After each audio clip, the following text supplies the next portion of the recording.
show. Everyone can see me. Yo. Are we in? Really good. I think we're here.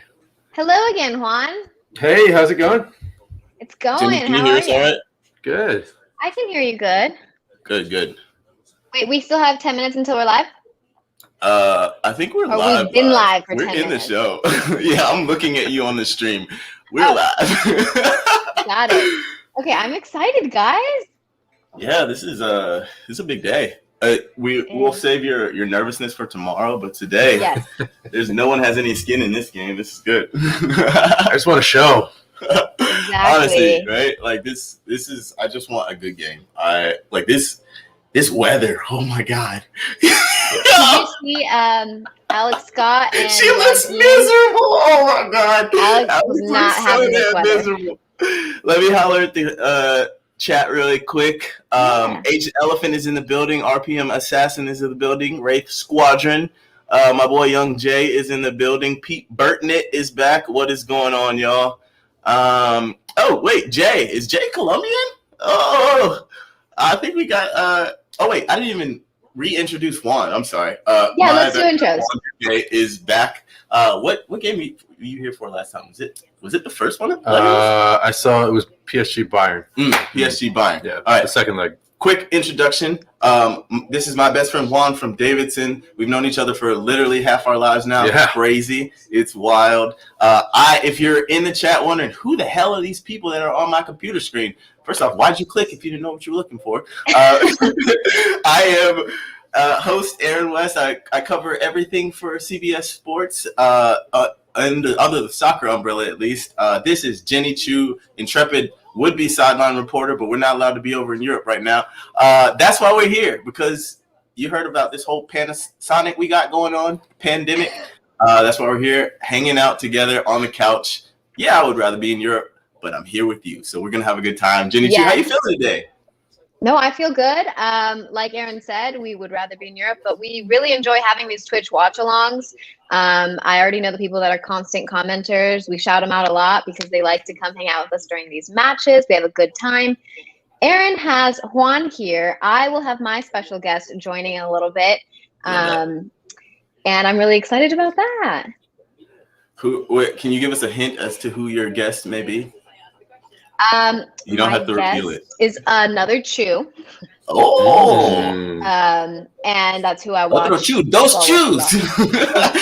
Not the Chew you know, though. You know. Okay. But yeah, thanks for being here, guys. This is a great game. We're in the second leg now. This determines the final. Like this is the moment. I have been up and like ready to go since 7 a.m., guys. So if I start crashing, if I start yawning, it's because I got too excited too early. Wait, first of all, being up at 7:30 a.m. sounds like heaven. Like starting because you have a baby. Yeah. No, here's the thing. I woke up first time at like 5:30, but then my wife let me go back to sleep. Put the pacifier back in the baby's mouth. She went back to sleep for a while. Wife let me go back to sleep. So I woke up at like 8 today. It was crazy. Oh, wow. 8:15. What time did you wake up today? Because you also have a newborn Yeah. who's younger than mine. Between 5:30 and 6. But Yeah. I was also, he's a little younger, so I was up at 2. Nice. So Fun. we're getting there. He's only getting up once a night now. That's progress. I am asking the control room if we have the availability of Mark Clapperberg, or if Anthem. Oh, sorry. Jenny really wants to hear. She always needs to hear the anthem. You gotta be quiet for him.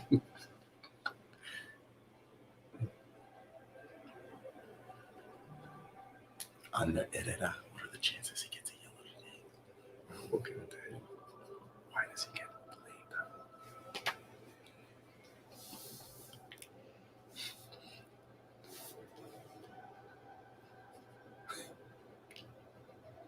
Zinchenko.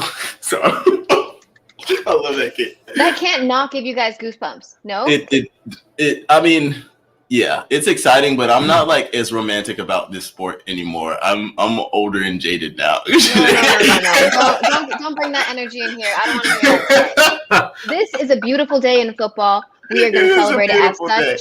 We're not going to talk about how damaged you are in the football realm. I want to talk about my hurt, Jenny. Who hurt me? A lot of people. No. First off, I have two things we were whispering about during the anthem. Ander Herrera, what are the chances he gets a yellow card? Number one, I think they're freaking high, very damn high, high as hell. Two, how is he starting in a Champions League semifinal? I don't get it.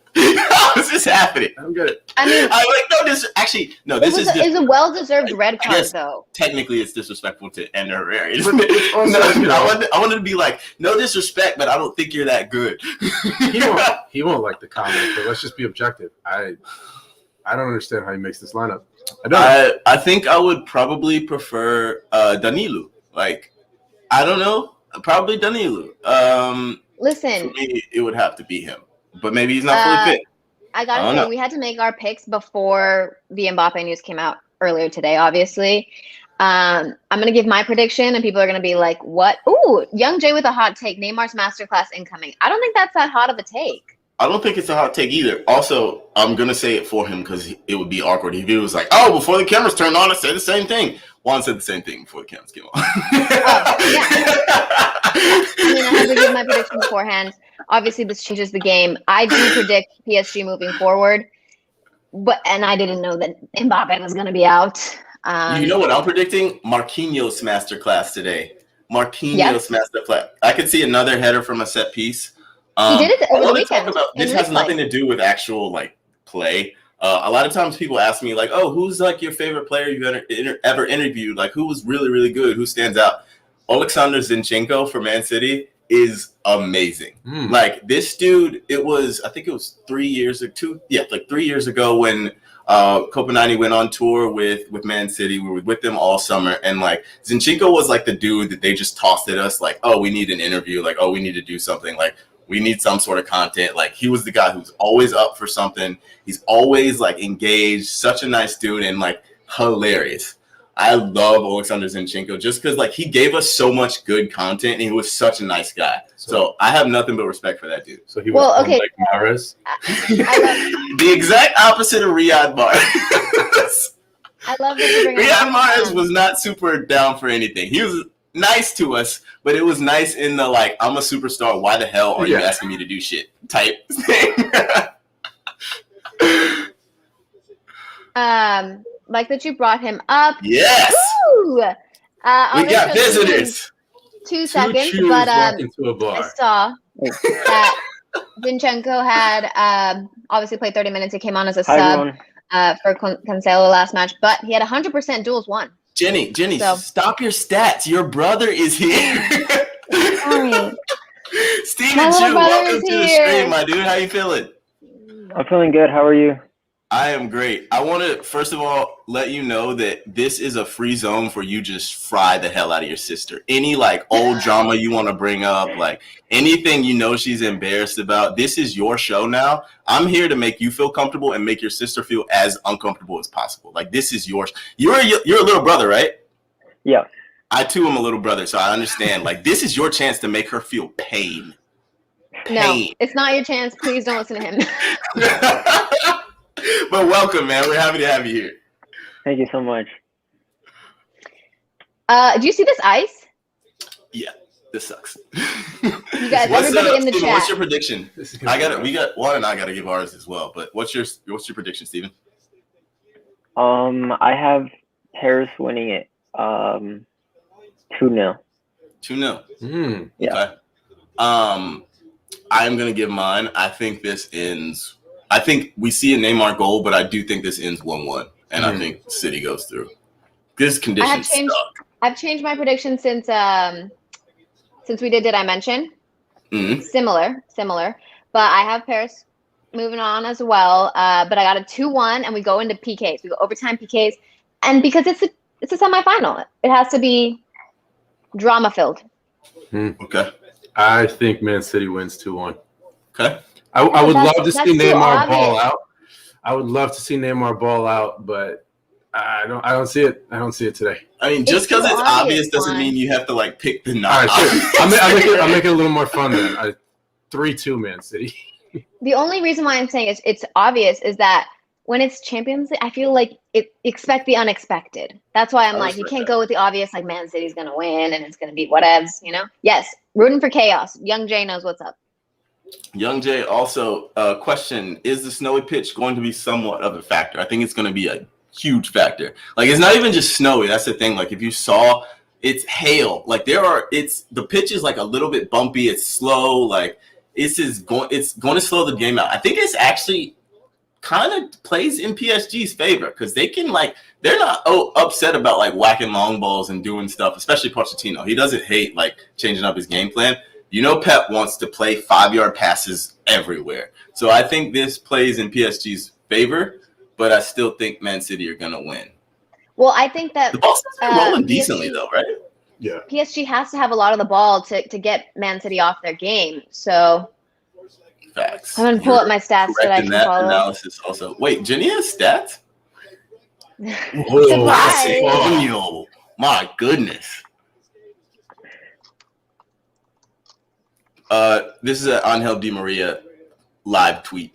I love Angel Di Maria. Man, he's he seems like such a chill dude. He's so nice. Yeah. Literally, like, so he's the only interview I've ever done in Spanish. And, like, before the cameras turn on, like, I always try to, like, talk to players a little bit beforehand. And, like, in Spanish, I'm like, hey, man, Spanish is not my first language. Also, I might shit myself, so just hold me down, all right? And he's, like, laughing. He's having a good time. He was super great in the interview. And, like, it's a really cool thing for me also is, like, when you talk to a lot of players who have kids, I didn't have a kid at this time, but, like, when you know players have kids and you ask them about their kids, some of these dudes, like, their faces, like, light up and they are so happy. I started asking him about his daughters, and immediately, like, a switch flipped and he was, like, the happiest dude on the planet. He was great. So that's I love when players are, like, super big on their families and such. Oh, man, he was great, yeah.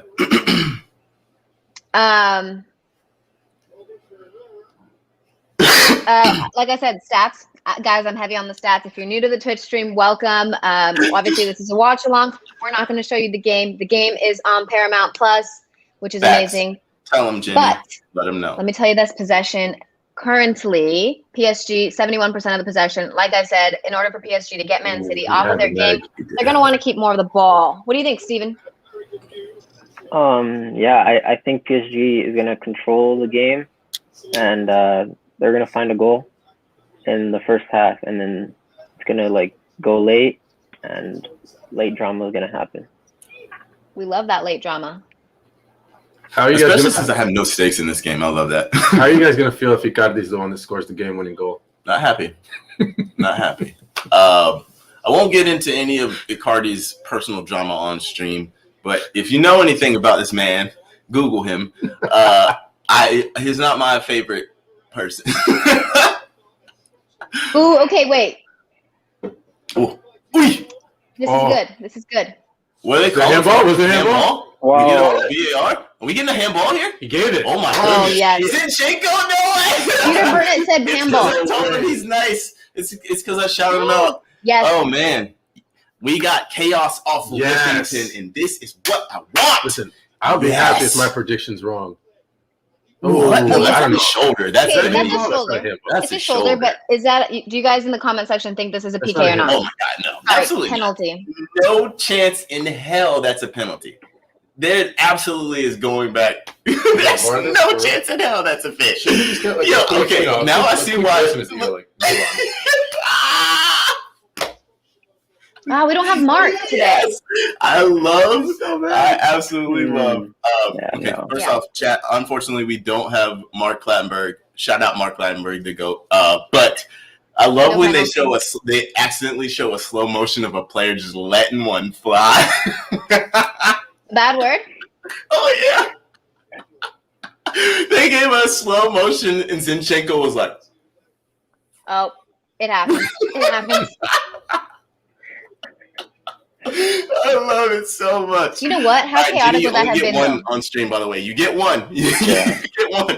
If not, Even if you guys weren't here last time.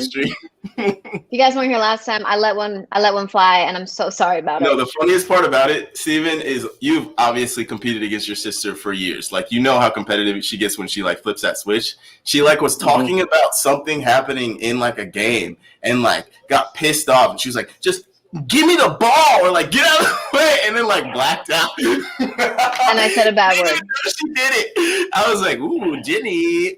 She was like, "What? I blacked out. What are you talking about?" Yeah, I've been there. I've been there. Oh man, what was tell me what it was like the first time you beat her 1v1, and don't tell me exactly the words she said to you, but like say them exactly how she said them. Yeah, say them how she said them to you. I mean, I honestly don't remember. It's been so long. Like.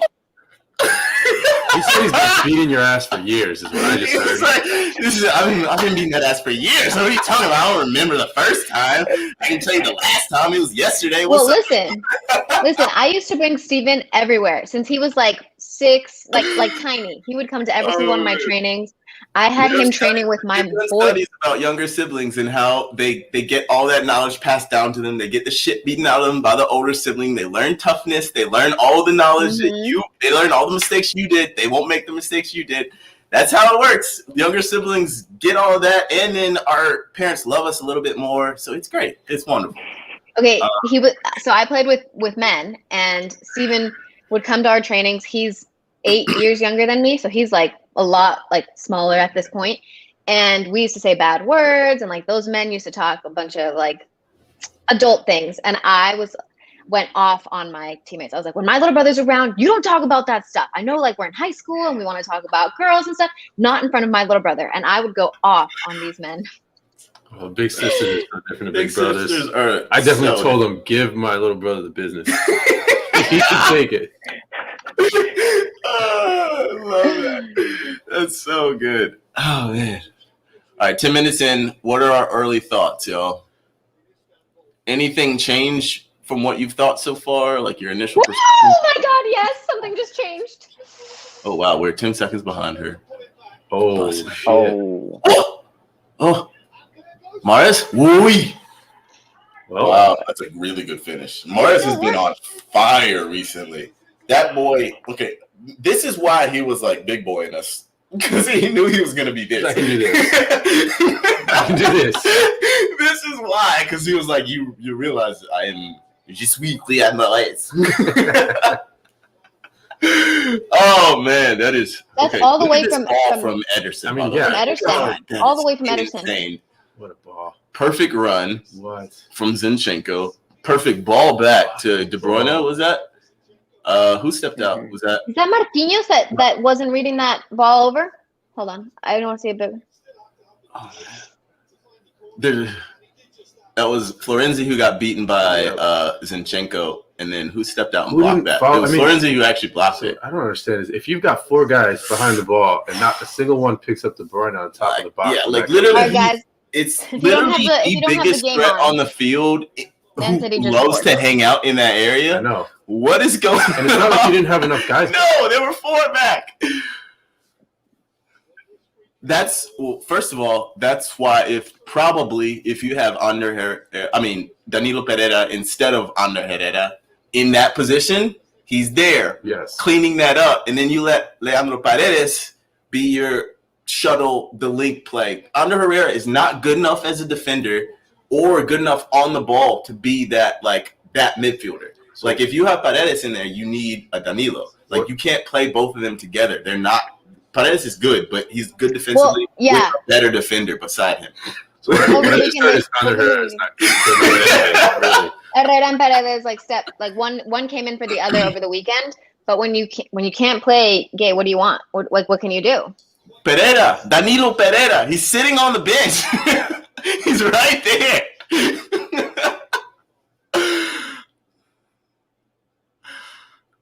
Okay, I think we should say what happens because some people might not have the stream on. Jacob Markin with a 2-2 guesstimation. City by 3 by Dean. Wow, Dean, that's quite a lot against PSG. 3? Messiah921, long-time listener, first-time caller. Don't know what to do anymore. Please advise. City fan. I advise you to, if you like video games, maybe. No, I'm just kidding. Go sit somewhere in the dark. If you're nervous to watch the rest of this game, maybe just hang out on the stream. It's gonna be a very nerve-wracking 80 or so minutes for you, is what I'm gonna say to you. I don't know. Maybe put something else on to distract you a little bit. That's why I play FIFA while I watch my teams play, because I want to be kind of distracted, and otherwise I get very angry. I still haven't been able to fully separate myself, because I'm oh yeah, I don't care, and then something will happen. I'm damn, why? Well, Steven, you are. Steven, your prediction's already done because Man City scored. Basically. But is this how you saw the game going, Jenny? All right. Sorry? Is this how you saw the game going? How I saw the game going. No, I was hoping or imagining that PSG would score early. But the thing is, I put my prediction in when I thought Mbappe was going to play. Last leg, like I mentioned on Did I Mention? If you guys haven't seen our show, watch our show. Mbappe wasn't really doing much. Now we realize it's because he had injured his calf or thigh and then calf. So I was thinking, if he's back and healthy for this match, PSG can win this game. We obviously learned very close to match time that he was not going to start the game, but he is on, potentially can be brought on. Juan, do you think he's going to get brought on? Mbappe? Did you see the way he was limping before? But what if it's fake? Maybe, but I'm going to say he's not, just because the conditions are what they are. If you're carrying a muscle injury. This is the type of game that is I will get injured if I come on. That's how if it's, because that's the worst part too, because they'll probably only, if City gets another goal, then he'll just be chasing, and that's the worst. I could see, the only way I could really see him coming on is if PSG get two, honestly, because that's the only way it would actually really make a difference to risk him to that point. Because the last two times I've seen him out, and I think Guillem or Roberto said this before in the pregame, he's been injured. You could see even in the first leg, he's been hurt for a little bit. As a corner. Listen, guys, I just wanted to add that Manchester City and PSG have scored the most off of set pieces or free kick situations. So when there are some potential. What do we think about Neymar's boots? These brand new Pumas. Brian, I'm sorry, but we're not going to play the game here. You got to be a member of Paramount Plus, my friend. I don't even see these people in the chat who are asking for the game. But here's a little PSA again. The game's not going to be on this stream. I'm sorry, folks. This is what we call a watch along. So you have to have the game. This is where Ginny's 10 seconds ahead of us. See, I'm telling you, Marquinhos over the weekend scored off the header. In the first leg, scored off the header. Did I not call it? Yeah. He's gonna. Yo, he got up. He got up. Marquinhos is only 5'11", maybe 6 feet tall. He just got. But his jump, his leaping ability is fantastic. That boy got bounce. He also reads the game so well. Watch this. Yeah, they should have fouled right there. There should have been a foul. Probably should have fouled someone. It's a little late now, buddy. Yes, JD said serious bounce in that man. Facts. Okay, I'm here to give you guys the updates. PSG 88%. Wait, what? No. Sorry, 63%. It's so early to call out possession stats. It's so early. I love this guy. Oh my god. Let me live with my stats, okay? Let me tell you guys, my favorite, I follow so many stat pages on Twitter because it's my favorite thing to look into. Obviously, stats are not the end-all be-all. The XG in the first leg and then the XG PSG against Bayern shows you that XG and stats don't tell the whole story, don't determine the winner. But they're interesting nonetheless. What's your favorite stat? I just learned about XG this year. Okay, so I'm starting to learn more about XG and how it's calculated. But I love looking at possession. One of my favorite things I said as a sideline reporter. People are like, who the hell is Jenny? Get into it, Phil. Sorry. Sideline reporter during the group stage of the Champions League was Real Madrid when they had like over 800 passes in a match. I was like, they had like great possession. They had over 800 passes or whatever. And I think everyone was like, is that a big number? I'm like, that's a good number. That's a big amount of passes. Yeah, it feels like a lot. They called that a handball? Wait. Okay, now I see why he was ready to fight. That is also bullshit. Peter Parker. Yeah, I don't know if I agree with that. You don't agree with what? Yes, he would be the perfect Spider-Man. Oh, God. I love Jonas. Kiss buzz. What just happened? Why did she just... Yo, what happened to Kimpembe? Oh! Yo, is he good? Get in. Yo, get in. Oh! Sheesh. No. You want that one? Yo, is Kimpembe like hurt? What happened? Is he still down? I think he ran to Ederson. I think... Oh, no. Stone said something to him. Yo, what? That's why I don't like Stone. Stone stays around his mouth. Watch He never shuts up. I want that one back. Oh, man. Have you ever seen Angel Di Maria strike a ball without it bending, by the way? I think he's like, there are certain players that you like can't like strike the ball like clean and straight. Raheem Sterling is one of those. I've never seen him hit like a clean ball like that. Like he strikes the ball hard sometimes, but you can tell he's worked on it to get to that point. He's like very much a street footballer. Like he never grew up like striking the ball, and you can like see it in the way he strikes the ball. Angel Di Maria is another one of those. Like when he hits the ball, it's every time it's with the inside of his boot because that's the only way he can get power. That man cannot strike a clean like straight ball. You definitely called him in the face, and then still said we talked about it last stream if you guys weren't on here, but his corner kick for the goal, his arm, that whip, that to be able to get that kind of like curl, whip, like not power, many players can whip it like Di Maria. It's insane the like whip and curl he can get on the ball, but like he can't hit a straight one. Plus the power though, because you like I can whip a ball nicely, but I can't get that much power on it to whip it. Does that make sense? I feel you. The speed of it and then the redirection.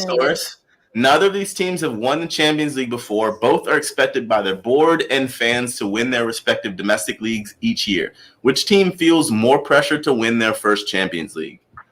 I will answer first. I think City, to be honest. I think City have, number one, Pep Guardiola has not won without Messi, and like that is sitting so heavily on his shoulders. It has been for so long.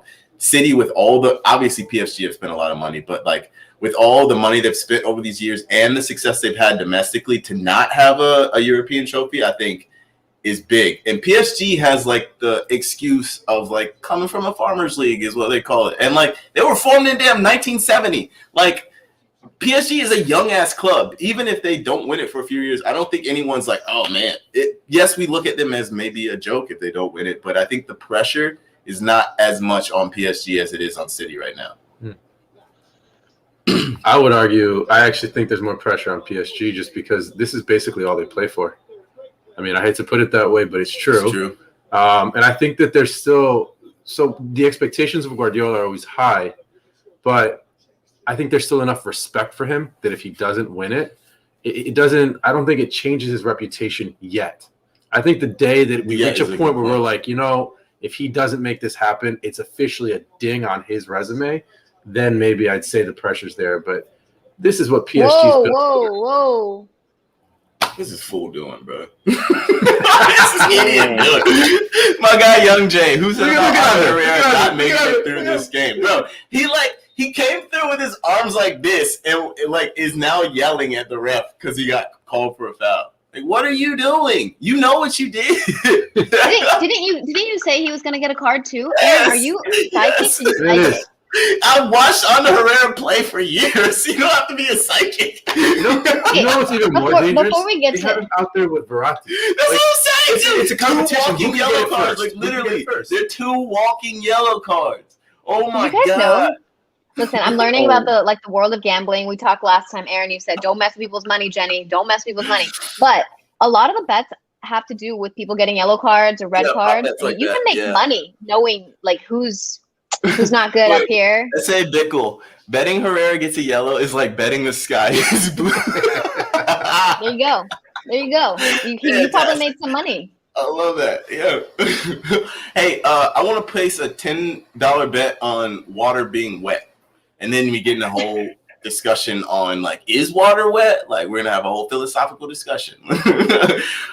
Hey, but I'm gonna go ahead and say, at least he came out. Ender and Reddit came out and talked about being against the Super League. He was the first player to do so. No, all respect to him for that, Props. but not much respect to him on the actual pitch.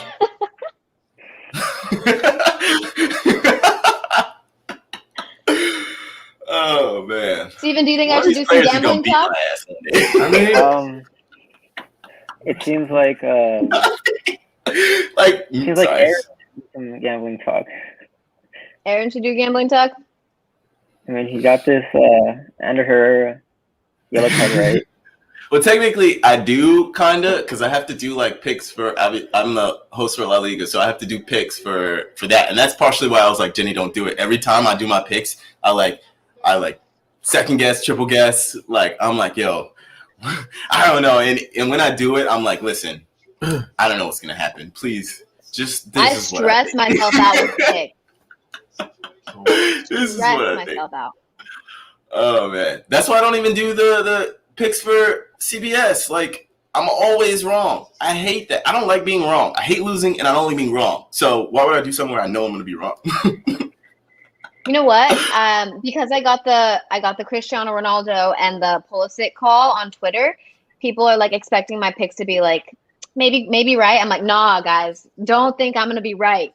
Also, it's very key to set that expectation that you're just saying things you think and you don't believe you're right.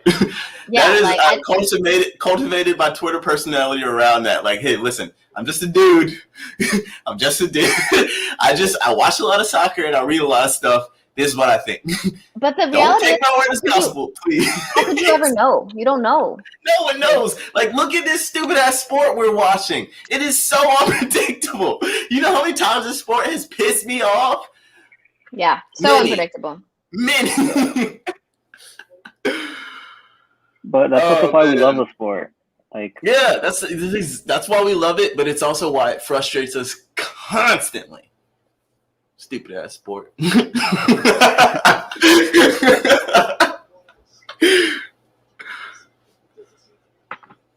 All right, 25 minutes in. How are we feeling about original predictions? How are we feeling about the game as a whole? Juan, I'll start with you.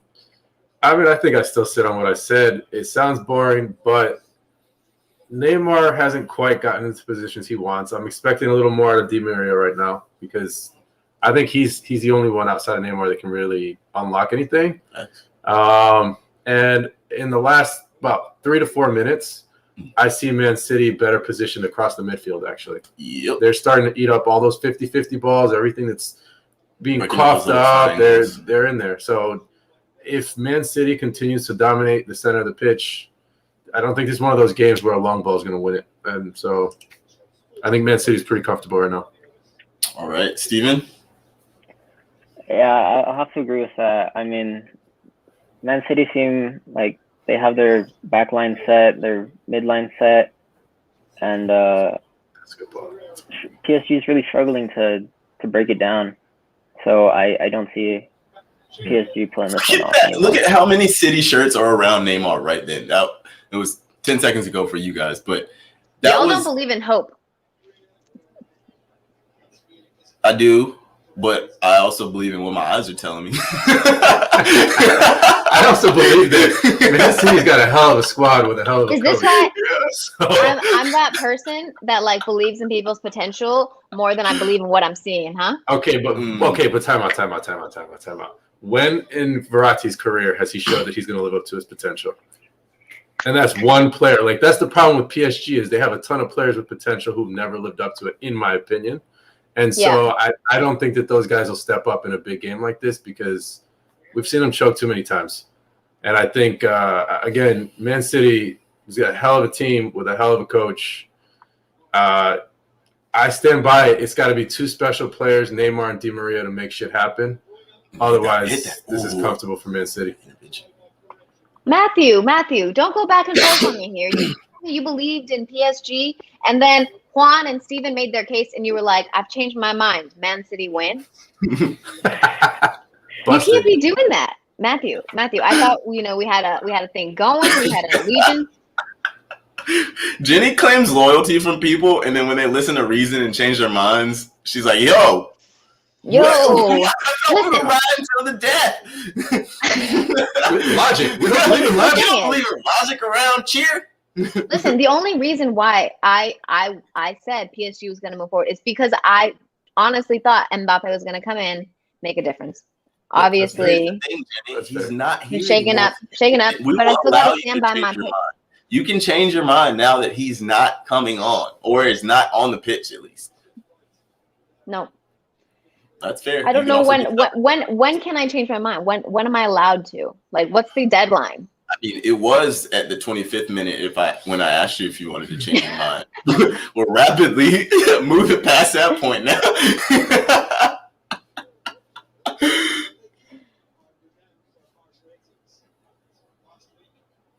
I think Steven was trying to fix his audio, so he'll be back. Okay. I can't tell if the conditions have gotten any better, if it's like slowed down a little bit. Like, I have no idea with this camera angle at least. See, what I don't understand is why didn't, like, if they had a crew to clear out a couple of things, why didn't they try to clear out most of the pitch? Well, I think based on the precipitation, I don't think they could have, to be honest. Like, this wouldn't work. It looked like it was just.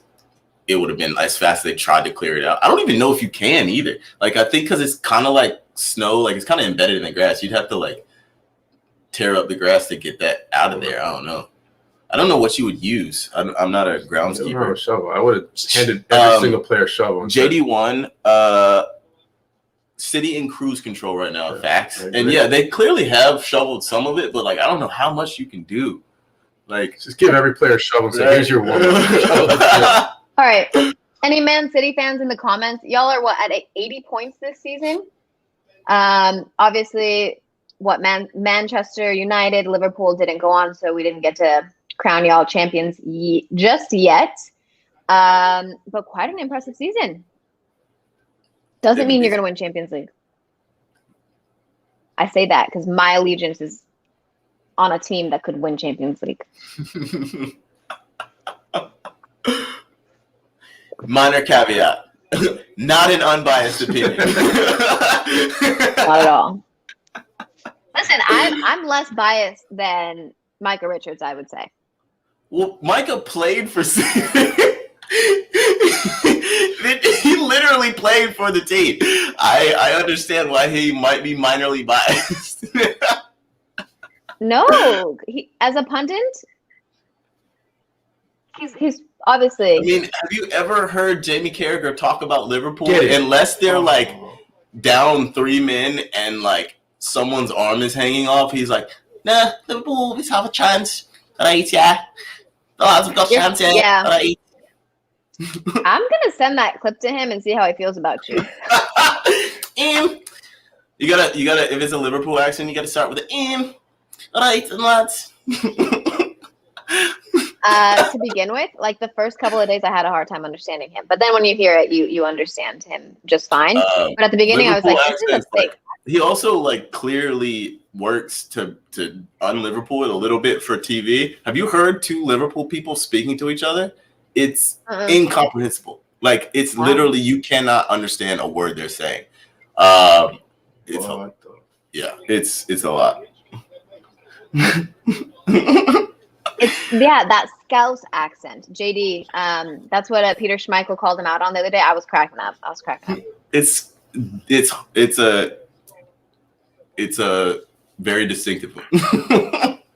I love when these guys that all played against each other and are super, super loyal to the clubs they played for have to then they have work to be together. Kind of like neutral. It's hilarious.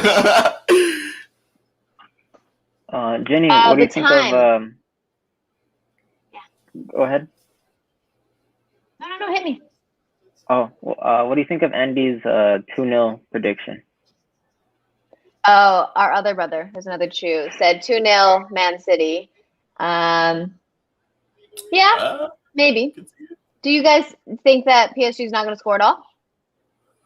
I mean, the more this progresses the way it is, it doesn't look likely, but I could see them like snatching one. I don't see two happening, but I could see them snatching maybe one. So hopefully. Juice World said PSG's going to win. I don't know, Steven, how do you feel about his prediction so far? Whose prediction? Juice World? Andy. Oh, I mean, he's been right so far, but I don't know how you can hold down PSG. Like, they'll find a way to get one at least. I agree. They're totally going to score. You guys, I'm saying it. They're going to score. Comment section, you guys think PSG can score? They're going to need more than the hell they're showing us. Has Icardi touched the ball? That's it. There it is. This is the first time he touched it, and played a shit ball. Fernandinho gave it to him. Yeah. He doesn't know what to do with the ball if it outside of the area.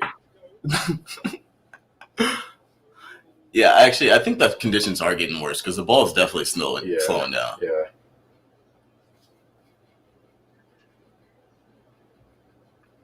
It looks like they're also. It looks like it's like they're laboring to run in it. I don't know if it's just me. Like everyone looks tired. Like the pace of the game has slowed down so much since the first 20. I would say they're just walking. I was watching the practice footage from yesterday's, like in the stadium, walk through, and I saw Neymar gloves, beanie, like couple layers. He's Brazilian. He's not a fan of the cold. He's Brazilian. This is his nightmare.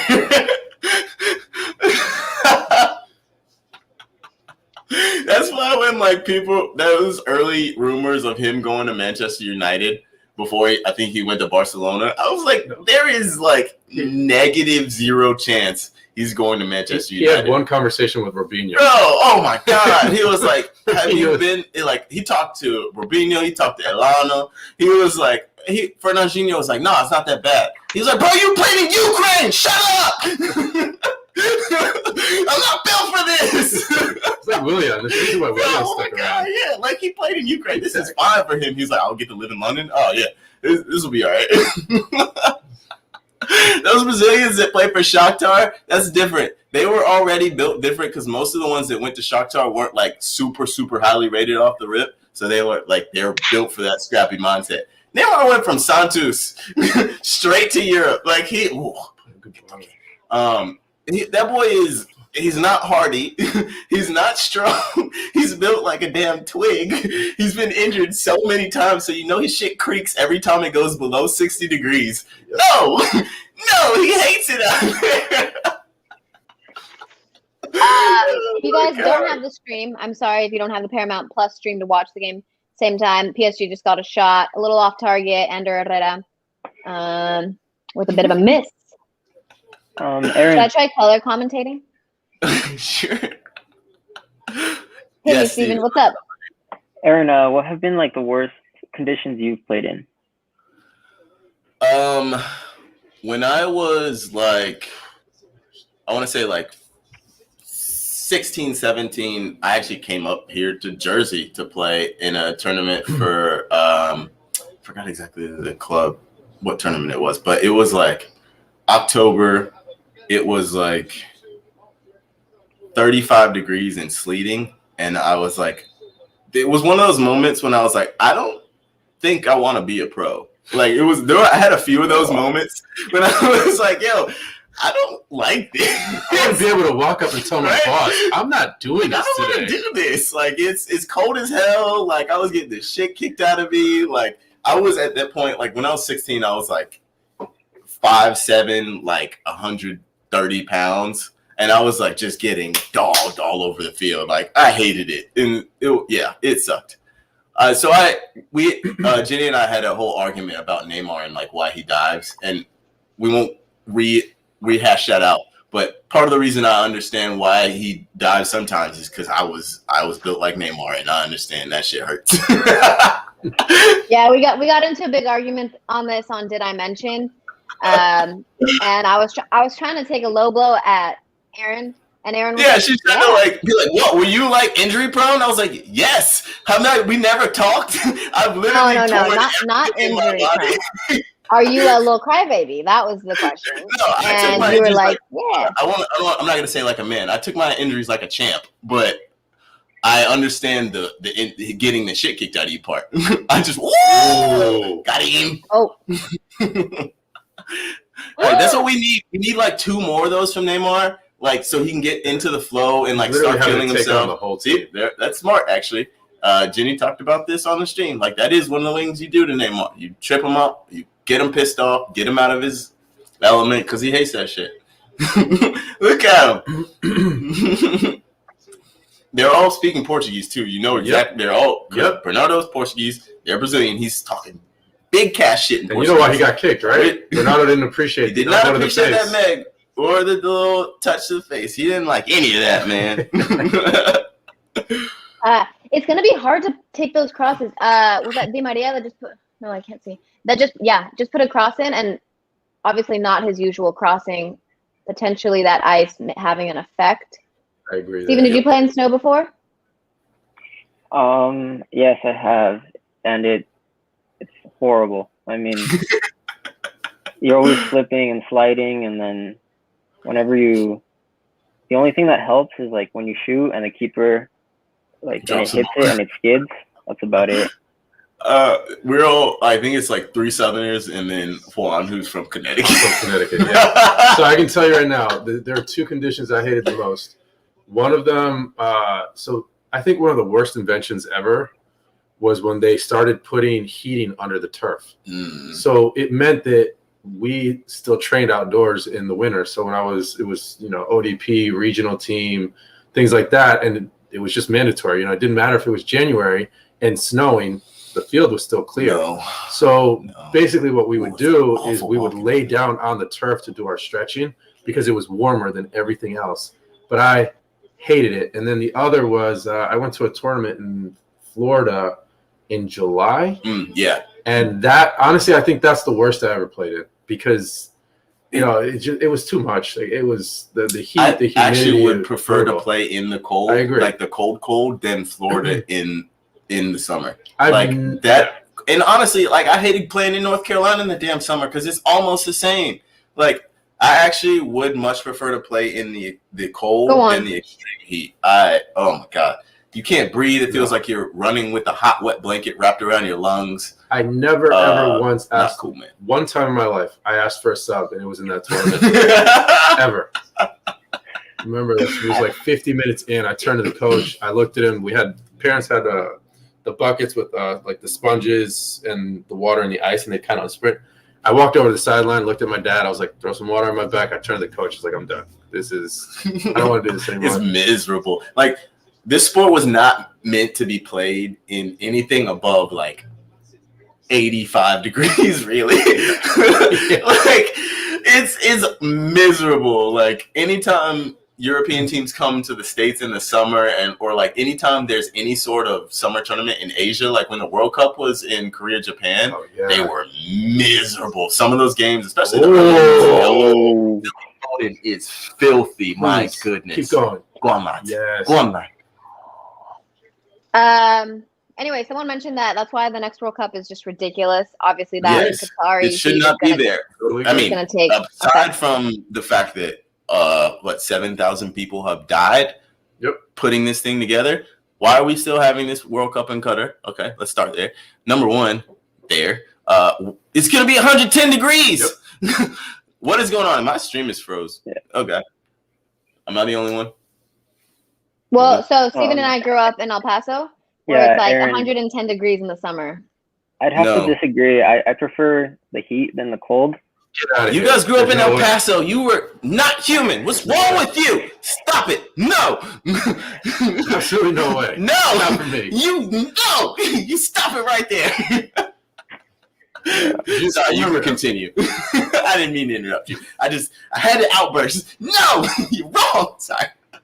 No, I mean, once you get used to the heat, it's really not that bad. No, I grew up in it. You never get used to it. Your heat, Aaron, your heat in North Carolina is different because of that humidity. El Paso has dry heat, so although it's hot, you can breathe. I have played in Texas heat, and that is way better. No.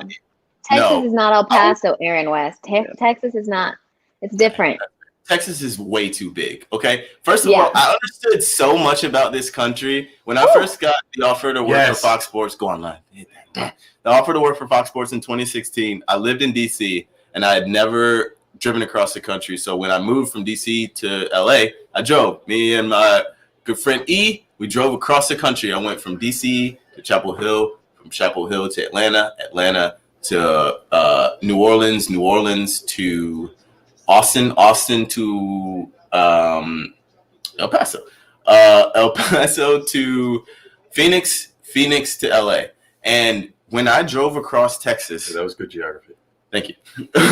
When I drove across Texas, I was like, I literally understand every single thing about this state now. Because we were driving like 110 miles an hour for like hours, and it didn't look like we were moving. I was like, okay, first of all, I see why we can't get any gun laws passed in this country, because why would you tell someone who lives in Texas who can shoot a machine gun in the air like this around and not see anyone, he can't have one of those? I was like, we're not going to, nothing's ever going to change. Like, Texas it should be its own country. This whole country should be 50 countries probably. That's why we have so many damn issues. But like Texas is massive. Like, it does not make sense how big that damn country of a state is. Like, it makes no sense. Board Martin. Oh, here we go. Maria.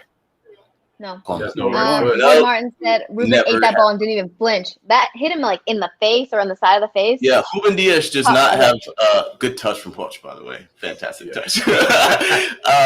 Ruben Dias does not have pain receptors. We know this. I think this is factual. He should have been an MMA fighter. He should have been an MMA fighter.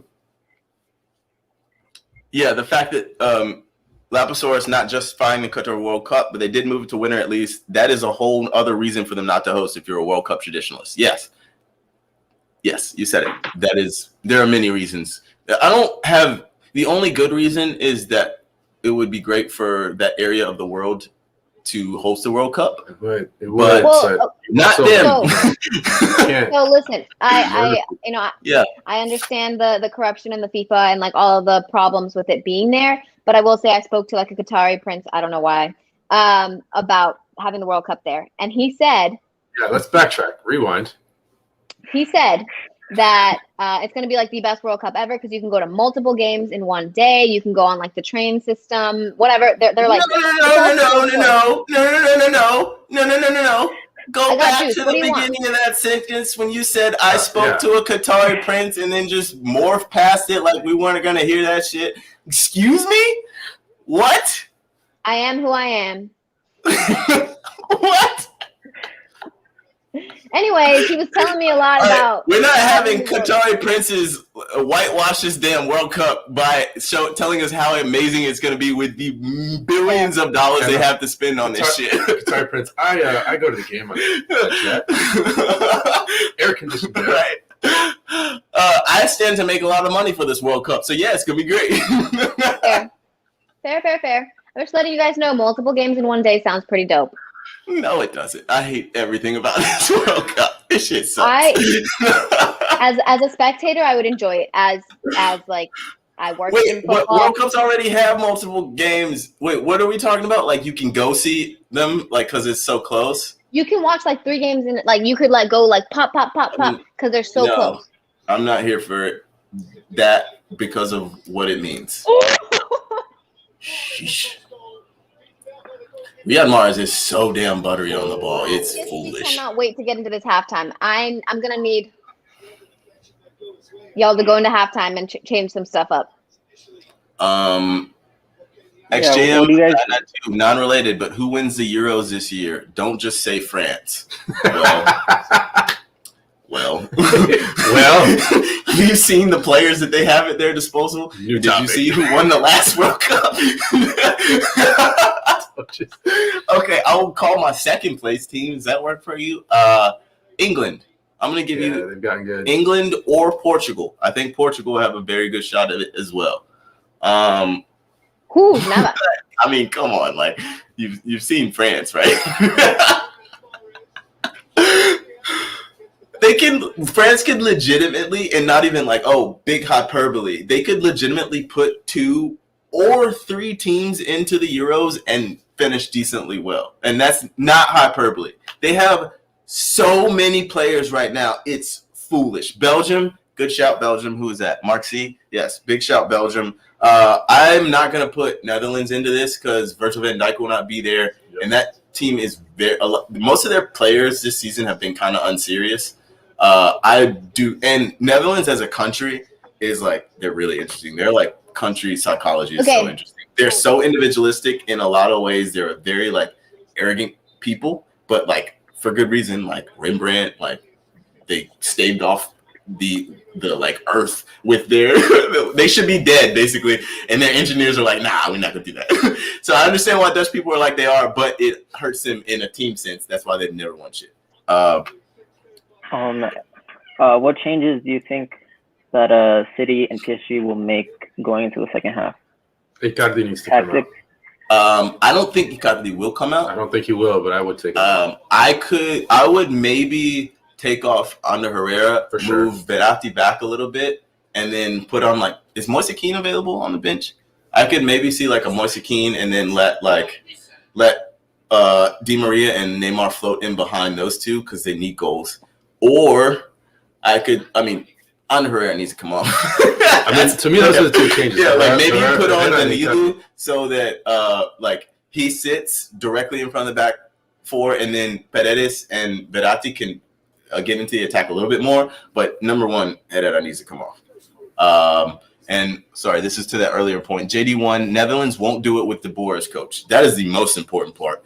Frank De Boer is one of the worst coaches we've ever seen. This man is like, he has epitomized failing upward better than any person I've seen in a really long time. The way that he's going, I have a tweet about this. Like, he's going to crash him out of qualifying or crash him out of first round, whatever he does, and then go get the Real Madrid job. Like, that's how it's going to work. That's how he's failing upward at this point. Like, this man, my goodness. It'll probably be the Barcelona job. That's how it works, too, because he played for Barcelona. Who is De Boer's agent is a fantastic question. Whoever his agent Hook me up. Locked up. I'm not going to leave this stream because I think we dropped off a few viewers last time, so I want to keep it going. If anyone needs to use the bathroom, if you want to use the bathroom, Jen Cheer, if you want to use the bathroom, anyone, I will hold it down. Wow, what a great picture of Zeb, by the way. Can you show the stream that on your background? Wait, hold that up to the camera. I got you. That's Look at my boy's kid. Look, this is the cutest shit I've ever seen in my life. What a background. Can y'all see that? That is They're fantastic. new dads. They're new dads, everyone. Yeah, big dad energy in the chat. What's going on? Big dad energy.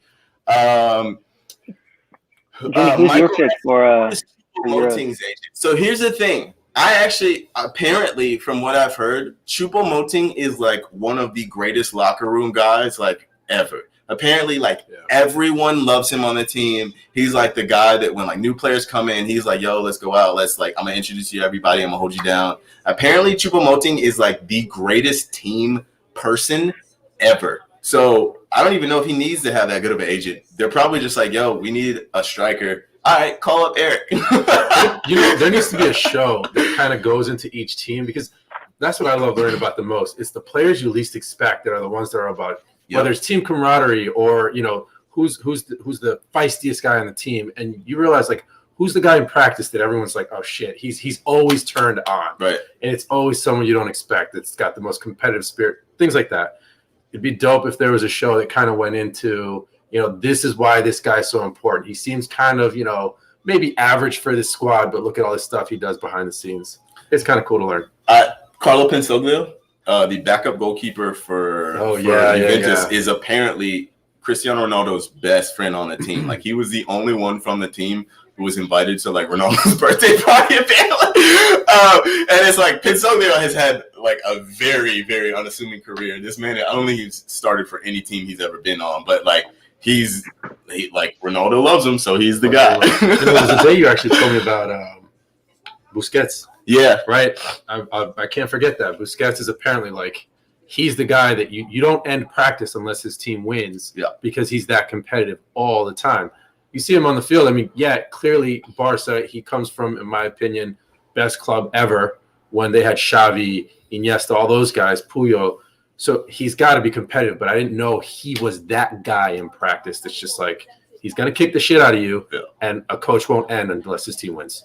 I talked to Rakitic about this. I got that was actually one of the most fun interviews I've done. Like, I got to hang out with Ivan Rakitic for like a whole day. And we were playing ping pong, and he's beat my ass in ping pong, which was actually like, Rakitic is like insanely competitive. Most of these dudes are so competitive at everything. It's hilarious. Like, Rakitic is one of the nicest guys I've ever interviewed. Like, super chill, super humble, like a great dude. But like anything we played in, he was like, I'm going to beat your ass. And like, I was asking him about the personalities on the team. I was like, who's like the nicest guy on the team? He was like, it's Ter Stegen. Ter Stegen is like such a nice dude. He's like, he'll like come out and clatter you in training, like pick you up, like, I'm sorry, whatever. I was like, who is the biggest dick? Who is like the most competitive? He was like, it's Busquets. Busquets is always like, he's the one kicking people in training. He's the one that always wants to win no matter what. Like, he's always like that. And I was like, who is kicking the shit out of people on a regular basis? He was like, it's Busquets. He played with Arturito Vidal. He was like, yeah, that guy. Yeah, well, that's a no-brainer. Vidal.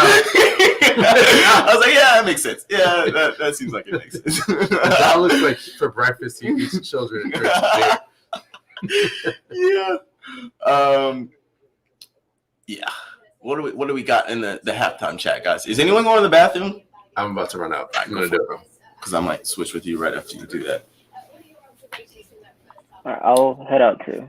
XJM992. Can you see Ronaldo going back to United? No. They're not going to pay those wages for him. They don't need him, really. They don't need a striker. They need a defensive midfielder, and they need a defender. I think probably – oh, no, sorry. They need a winger. They for sure need a winger, and it's not Cristiano Ronaldo. If anybody else has questions, ask them. We're in the chat. Let's scroll up, see what we got. Young Jay, wait a minute, Aaron, you lived in the DMV. Yes. In like for 2014, 2015, my wife played for Washington Spirit.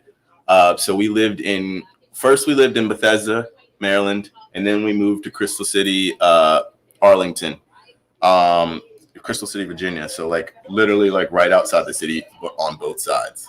So big DMV energy. Love the DMV. Young Jay, how about back to Real? No, I don't think they would sign him either. They have their like older striker in Benzema.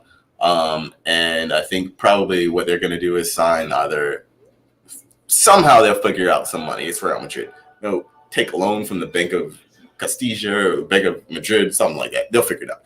They will buy either Erling Haaland, who's probably going to City, Mbappe, or someone else of that ilk. I don't think it's going to be there.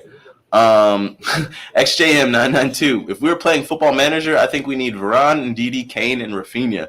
It's a lot of players. I don't think we're playing Football Manager. That's unfortunate. Mbappe, the Bacon King, the Mbappe to Real, Ronaldo to PSG. I could see that. Actually, if anything was going to happen, that is one like it's relatively unlikely, but I could see it happening. MRC, where do you think Sancho will land this summer? I think he's like Man United, like nailed on almost. Yeah. That feels like it to me. Where do you think Timmy Tan? What do you think Haaland ends up? I think he ends up at Manchester City. G Mays 27. Aaron, I need your foot expertise. Is end of an era Aguero worth it? If you are a City fan, yes. If not, I would save your fodder for something else will probably drop in the next few days that is more worth it, or go for Kenny Dalglish. But if you're a City fan, 100% big worth it. Michael Messi, do you think Messi can get his 7th Ballon d'Or because he's in good form, 26 games and 26 goals in 2021? Unless Barcelona pull off La Liga and he scores like 3 games left, and he scores like 10 goals in a run out. I don't think so because they went out of Europe. I think he would have to have won Europe. Yeah. And I think it's probably down to Mbappe right now. Lewandowski. You have to look at Man City's about to win the league. Yeah, they're going to win the. Yeah, at maybe the moment Kevin they're in De the Bruyne. Champions League final, so I think you got to look at some of the guys there. Yeah, I don't think Messi really has a shout unless he goes like absolutely like dumb stupid in the last few games. No, if PSG pulled today off, I think we're having a conversation about Neymar. Yeah, Neymar is 100% in it. This is how I know I put a lot of lotion on because like I play with my ring and it just pops up. Who wins La Liga? Liga, both super close right now. I think Real Madrid might end up winning La Liga. There's something about that team right now. I think they could end up winning it. Liga. Do I think Leo can do it? I don't know, man. I think PSG will probably still end up pulling it out. Yeah. And good point from XJM. Could be the star of the Euros who wins Ballon d'Or. Probably Mbappe. I think Euros will for sure be taken into consideration. Damn, this ball. Wait, is that the ball from Ederson? My God, that ball from Ederson was actually foolish. He pinged out like it was a warm-up. Bro, he hit that so purely. Oh, my God. He strikes like – even for a goalkeeper, and we know goalkeepers like strike the ball better than probably most people on the pitch. Like he strikes the ball so purely. They should let that man take their pins. I want to see him take a pin before I die. I want Ederson to score a penalty in my lifetime. That's what I want. Side note: if you ever get to watch some of these big clubs in training, and you watch them do their penalty practicing. It's a lot of fun, man. They get so competitive. The keepers are just batshit crazy the whole time. The players are all in each other's ears. It's a lot of fun. We got a chance when we were in Spain. We went over a winter break in college, and we got to see Valencia train. And this is when they had David Villa, David Silva. So they had Albelda, Canizares. It was incredible. And at the end of their practice, they went through a PK drill. And it was one of the coolest things I'd ever seen. I think that was the first big team I ever saw train when we went to Valencia. Man, it was incredible. Imad was there. Yeah, the team they had at that time. Cliver. It was so much fun to watch that. Who was the coach at that time? Oh gosh, that's a good question. I don't remember who the manager was. What year was that? 2005? Yeah, it was technically 2006. We went in January. Quique Sanchez Flores. Was he? I think he might have been the manager there. Steven, you're back. How was your halftime break? Did you have any epiphanies at halftime? No. No epiphanies? Nothing? So, Steven, my little brother's name is Steven. So, this is kind of weird for me right now. I keep looking around. How old is your little brother? He is. I call him my little brother. He's 30. Yeah. He's my younger brother. He outgrew me years ago. He was a better player than me years ago. He's when it came to like sports and shit, I had to accept that.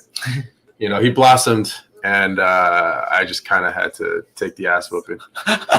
Steven is a big dude. Steven's like 6'1", 6 feet. He's like 190. Like he's like. Like, yeah, I'll beat your ass. What's up? But he's like the nicest kid in the world. I'm going to run to the bathroom since y'all held it down. I'll be back. Don't know anything I want to do.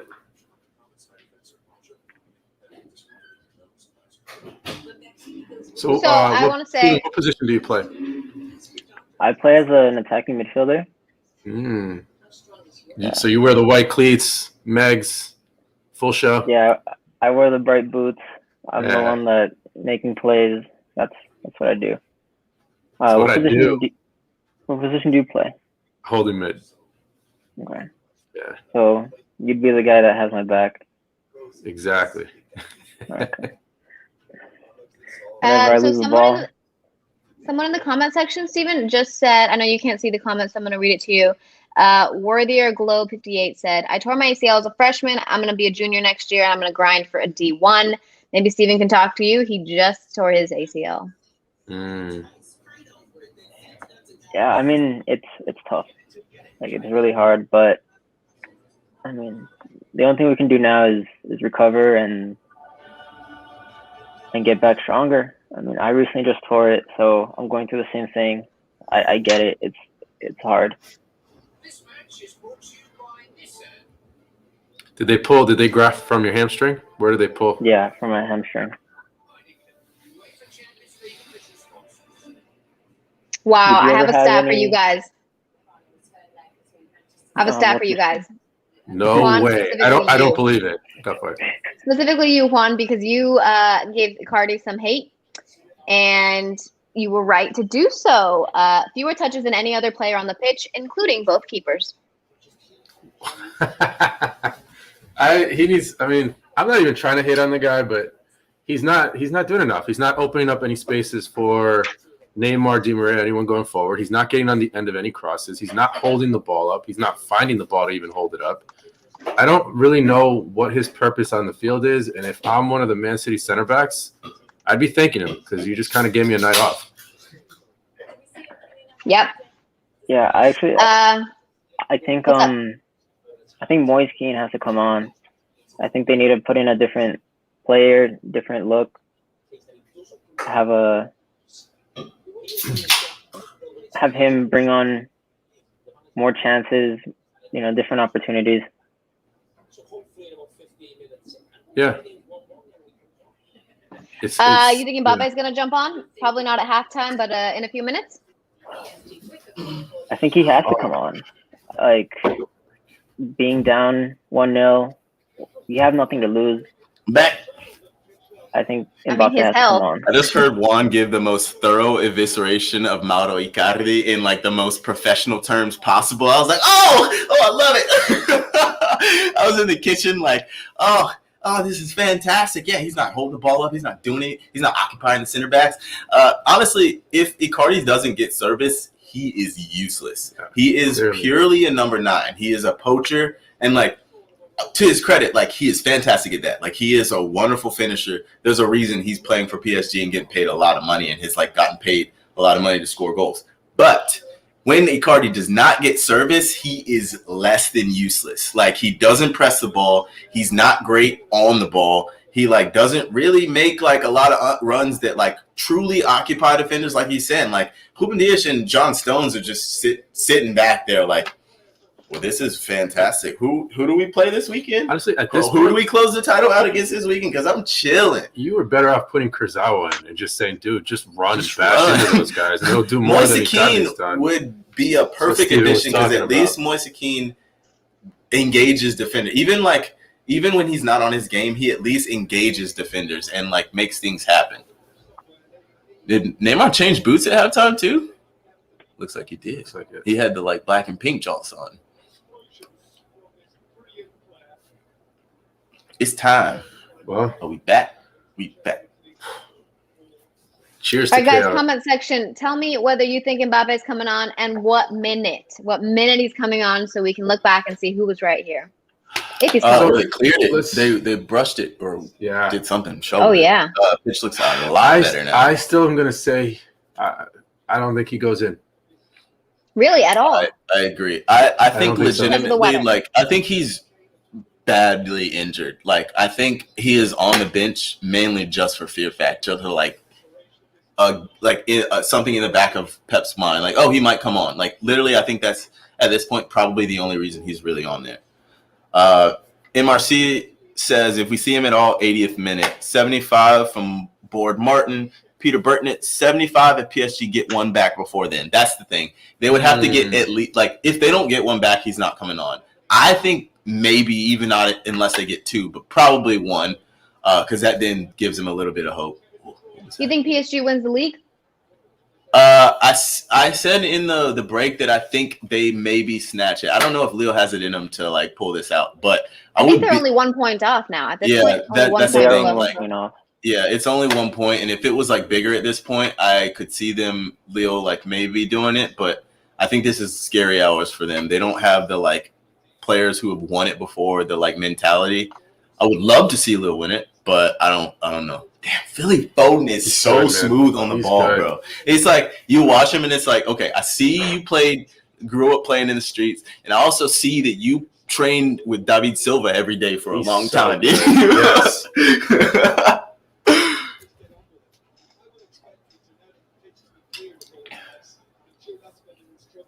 That's so cool to me. Like, why would you play that ball? Why did Marquinhos play that ball? Benatti was not expecting that at all. He was clear. Why did he play that ball? Go home, buddy. Yeah, I think that if Go home and get you out. if Take you out PSG after. can score early in this half, you should bring Mbappe on. But I don't know how bad his injury is. I mean, I've strained my calves before. That is not a pain that you can just kind of like run through. No, especially for a fast player like with fast twitch muscles like his, they're very, very tightly wrapped. Are so important. That's why Hazard is where he is right now. Like, if you want to talk about a guy that can tell you all you need to know about that, Eden Hazard. You know, also, Aaron, the conversation that we had on. I don't think Pochettino is really thinking about like his health. I think he's thinking about just trying to win the game, and he's gonna bring him on for that sole reason. I could see that, but we're gonna see how much he cares about his player in about 20 minutes. Here's a good question. JD1, this is not directly related to that, but does that Lille team stay together or does it get picked apart this summer? Here are the players I think are probably going to leave this summer. Jonathan David, I could see someone coming in and scooping that man up. I could see Jonathan Ikone, also someone coming and getting him. I could maybe see someone coming and getting Jonathan Bamba as well. Like that, he's a very, very good player. Maybe it's time for Renato Sanchez to go to a big club again because he's had a good season. So I could see those 4 players, maybe Yusuf Yazici. Is that the right? Yazici. I had such high hopes for Renato Sanchez. He's come back around though. Like he's young too. He's only like 24. Yeah. What is he? I'm gonna look it up for sure. I had such high hopes. 23, bro. He is 23. Is that not crazy? Okay, think about this. Think about for how many years we have heard Renato Sanchez's name. Like he's been on the scene. What did he sign for Bayern when he was 18? Like he's been on the scene for 5 years. Yeah. That is crazy. And it's like everyone wrote him off because it's like, yo, you failed out at Bayern. You failed out in England. He went to England, right? Yeah, he did. Was it Wolves? He played for a team in England. It was Wolves, right? Yeah. And he's 23. He's like reviving his career. He's reviving his career at a title contender at 23. Oh man. Ooh, thoughts on the Chelsea match tomorrow? Swans. Good call. Ramos Thank you. is apparently back. Yes, young Jake. He's only 23, bro. He turns 24 in August. Thank you. Wait, sorry. No, he wasn't at Swans.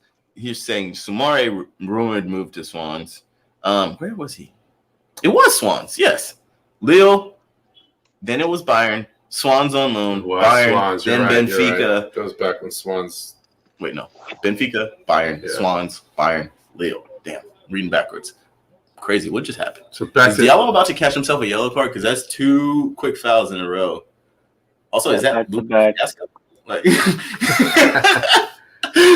has Abdou Diallo and Lupe Fiasco ever been seen in the same room?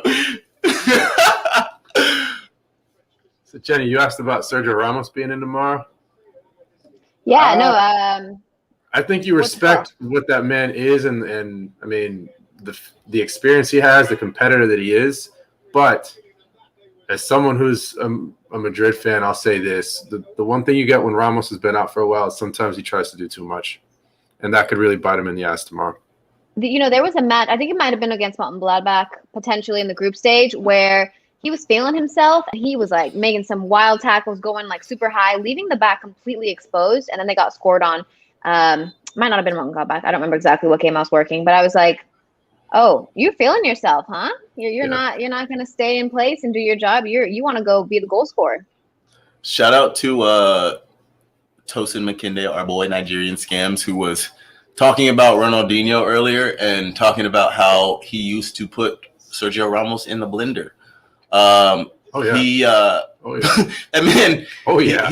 got a nose job and changed positions. That's how bad Ronaldinho hurt that man's feelings.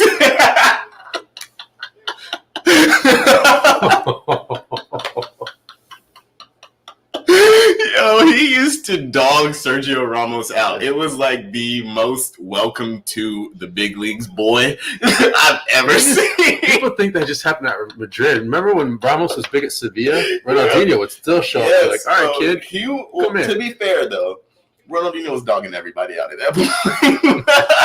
I still go back and watch clips of old Ronaldinho, but like there's one like specific one that I remember. It was against Athletic Club. This is when they were called like Athletic Bilbao.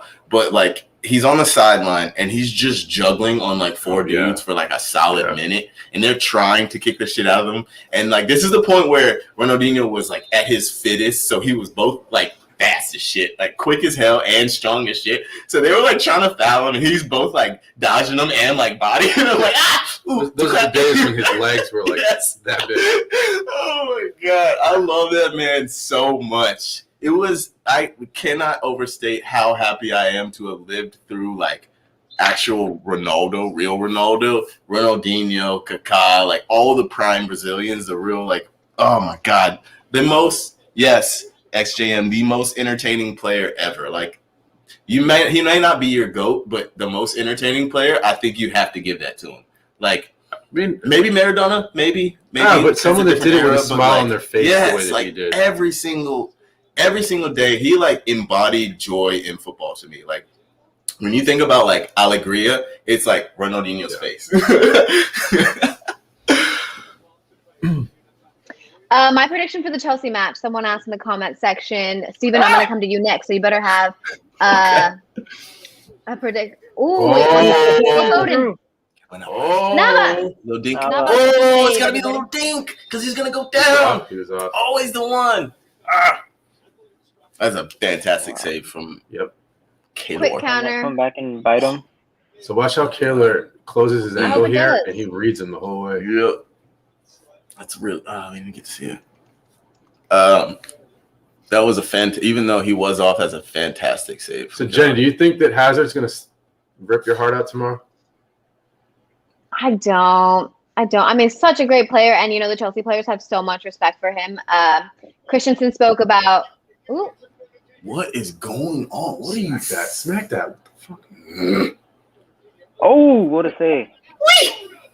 Yeah. No, Phil Foden is feeling himself at the moment. What are you doing? Bruh. Bruh. This game has gone full unserious. What are you idiots Go doing? on. All across Neymar. the pitch. Finish that! Finish! You. Yo. Okay, so quick stat for you guys. Sorry. Obviously, PSG needs to score, and when you think about Mbappe and Neymar, you think about them scoring off of the counter attack because they have that speed. But Man City is actually, I think, only conceded one goal off of a quick or fast break, quick counter. If you see that kind of defending right there, like this is a new. I think adding Humandias has like elevated all these other defenders. Like his commitment, like his concentration. Like you didn't really see that's a foul. Is that not foul? You didn't really see Man City players like committing themselves to the tackle like that, like flying all over the box. Like that replay, Ruben Dias diving, like sliding. Obviously, he didn't get it, but like then Johnny Stones, Alexander Zinchenko, like this level of commitment to defending from City is a new level we've seen this year, and it's different. Honestly, it's why I think they're going to win it. I could like that. Ruben Dias like legitimately gave them. He was the piece that made them able to win this Champions League. They were very unserious when it came to like defending. Really, like yes, they could do it in the Prem, but like this is always why. Like they were always very like brittle when it came to real shit, like real Champions League, like. That I just saw that's like Champions League winning material right there. And I'll also add this. I think what we're seeing in the game today in particular is sort of an evolution of Pep Guardiola's coaching, because they're okay giving the ball up a little more for the exact reason that you just said. And I'll give you a good example. Look at Kyle Walker, right? When have we seen him bombing down the wing, trying to get up? It's very disciplined performance from him. And I think I think that's a change. Normally, we would have seen a team from Guardiola still want to dominate the ball, still want to impose their will that way. And this is a team that's saying, no, we can do this with the ball. We can now do it physically because they're kicking the shit out of PSG from time to time. They can be disciplined and sort of sit back and give the ball up a little bit, things that we don't typically see from a Guardiola squad. So he's also understanding, if I want to win with this team and in today's game, because it's not what it was 5 or 6 years ago, I also have to evolve. Facts. I think Ruben Dias gives them something they haven't had since Vincent Kompany was there. Yeah. What's up, Steven? I think in the first half, like that was also shown, is that like Man City decided not to dominate the ball and not ping it around PSG, but instead play more defensively, keep the advantage, and then take advantage when the opportunity was there, and that's exactly what they did. Sucks. And they have the players. Like this was always going to be a different match. You know, when you look at their back line, Neymar is going to have to cut in and win. He's not going to beat players like Walker in a sprint. These guys can keep up with him. Right. And it's to our argument, Jenny. Wait, hold on a second. I'm looking up one stat or just one piece of thing. Okay. Neymar is 29 years old.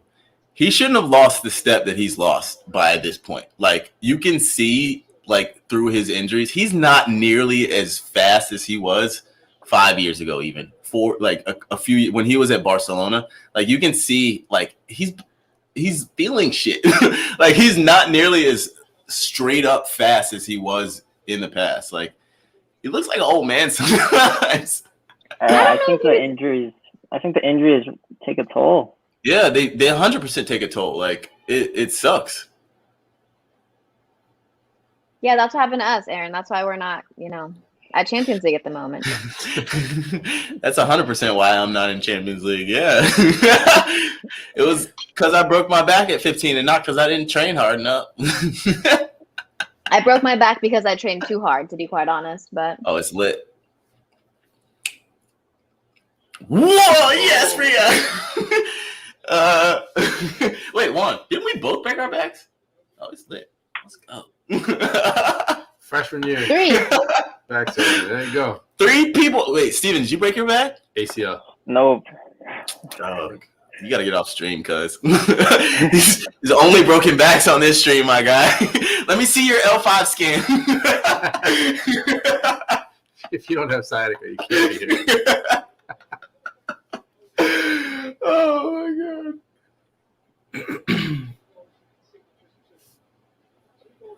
No, it seems like it's hard for PSG to play out. Yeah, Juan pointed this out, that Roberto Martinez said this in the pregame. Like, he talked about how Pep Guardiola adjusted their – you want to say it? I'm not going to say it. Yeah, so I actually think in the pregame, Roberto Martinez did a really good job at explaining the subtle change that Pep made in the first leg.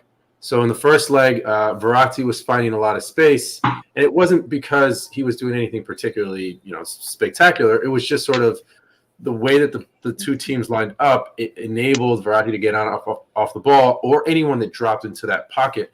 And so PSG in that first half was finding more success because guys like Verratti, you give them that pocket, and they're going to pick you apart, whether it's because they found the perfect 30-yard ball or they thread that. Sorry, can I interrupt you really quickly? That right there is trouble for PSG and a sign that they're in big, big trouble. Anytime Neymar comes back that far for the ball, like when he's losing the ball in his own half, you are in shit trouble. Because he only does that when he's frustrated, when he feels like he needs to get on the ball, when he's not like combining, when things aren't going well, or conversely, when it's going really, really well. He just wants to like combine with people. But it's not going well, and that's when is an issue. But that is a hell of a turn.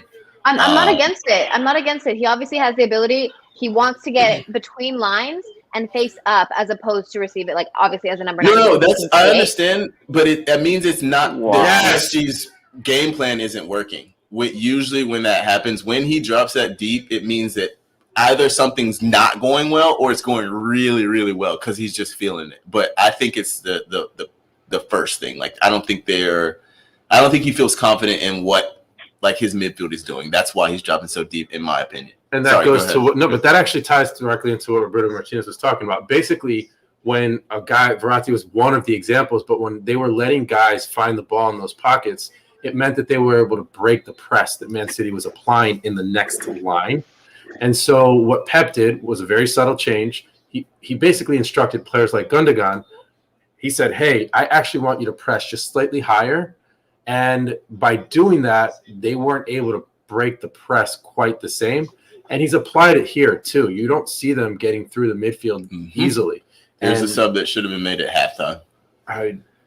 Pochettino's so long for this.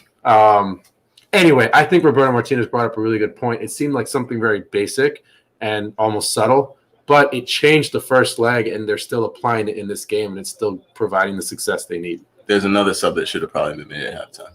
Yeah. But he gave him – okay, I understand, though. He gave them 15 minutes. Pochettino was like, you got 15 minutes to show me you deserve to be on this damn pitch, or I'm hauling you off. And he gave 15 minutes. I will show you love, but he started on the Herrera. I can't co-sign that one. Here, we got some chat. Is a shot that hits the crossbar considered on target? I do believe that's considered off target. It only counts as on target if it would have gone in the goal and the keeper saved it, basically. Anything else, I think, pretty sure verify this, but I think that's off target. Oh my god. Oh wow. Ooh. Riyad Mahrez. That boy is feeling himself, but look at my guy, Philly Foden. What? It's over. It's over. Yeah. That's a wrap. Que golaço, Ciudad. You know, look at what he's Who's he mad at? Everyone. Oh, man. Look at Jenny down bad because her prediction is going down the drain. Wait, did everybody else predict City going through? No, Steven predicted. It is the fact that Man City is so good. They are so good. Fantastic ball. My God. Someone dropped the Phil Foden Megan me clip. But people won't like hearing this. It's also just understanding your position on the field. They should have fouled. They'd have to rewind it now for me to see it.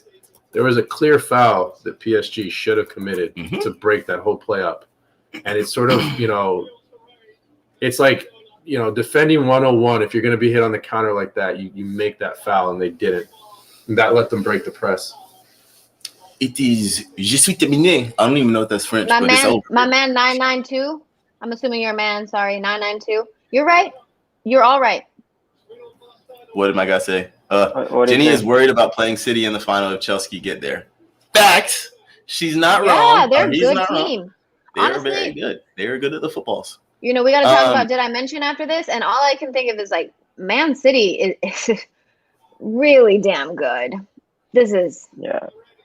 They're super sound in the back, and then their attack, can be scored on by anyone. That was so quick.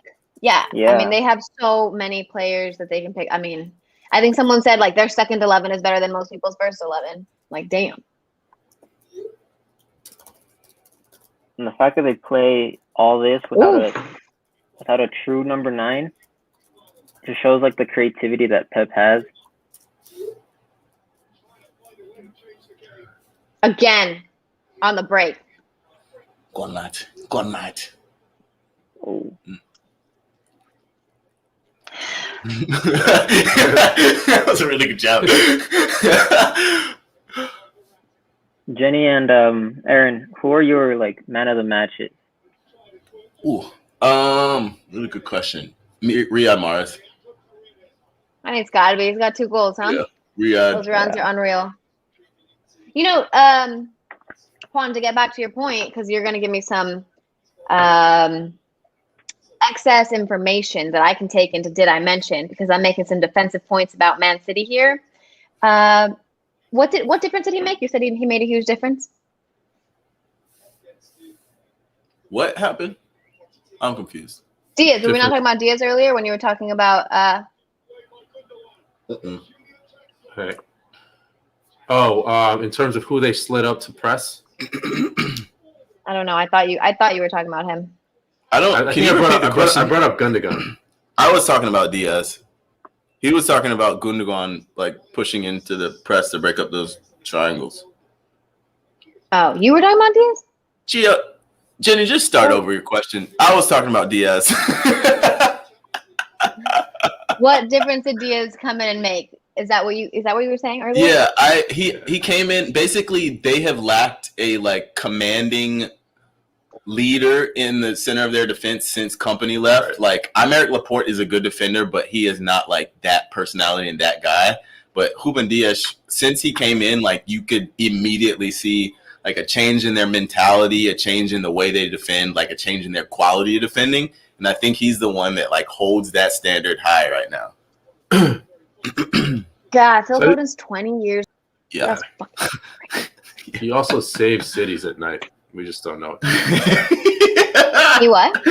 Juan is convinced that Phil Foden is Peter Parker. We've never seen him in the same room, so I'm just saying. Just saying. That's it.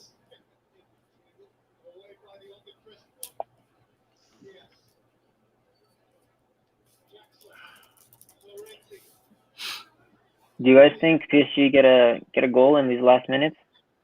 Yeah.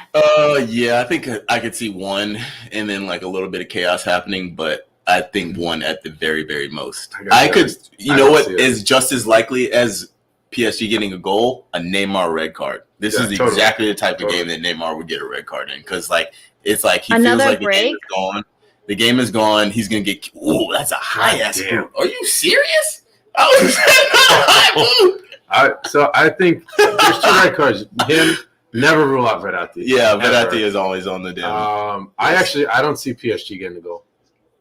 Yeah, I don't see it. If they haven't broken them down since now, I mean, someone's gonna get happening. Get his ass. Oh, that's a red. Yo, what are you doing, bro? Wow. Oh, there it is. Has begun. Oh my God, man! Seriousness has begun. Wow, Ederson, what are you doing, man, bro? What is Ederson doing all the way?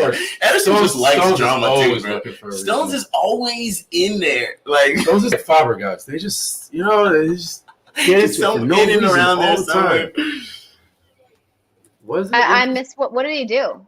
It was probably for that kick out at when he kind of went off. He kicked out of him, and I think he kind of slapped out at him as well. Why? No, look, so Akleed's gonna come. Yeah. That one, and then it was the kick out. Yeah, it was the kick out. You know what? We just said that PSG was going to score, but without Di Maria on the field, I take that back. Dude, what was that? Was so obvious. Oh man, that is so funny. Yo, what do you think Mbappe is thinking right now? Honestly, he comes out looking better. Yeah. After all this, look at what this team is like without me. Yeah, that's fair. I think he's waiting to send a text to his agent to text Florentino Perez, can y'all hurry up and get this bank loan or something? Wait, I just saw a tweet, guys. Apparently, the broadcasters maybe said that Latino temperament. No. Whoa. Stop. Please don't tell me that really Who said happened. Who said that? Oh, I am here for it. I'm going to let that one go. I'm not. That Latino temperament. Wow. That Latino temperament. Yo, remind me which stadium just got invaded? Popped in the face? I'd love to know. I forgot. What team was it? Oh my God, bro. Are you serious? Oh, yeah. Oh my God. Ammo, no. Oh no. Oh no.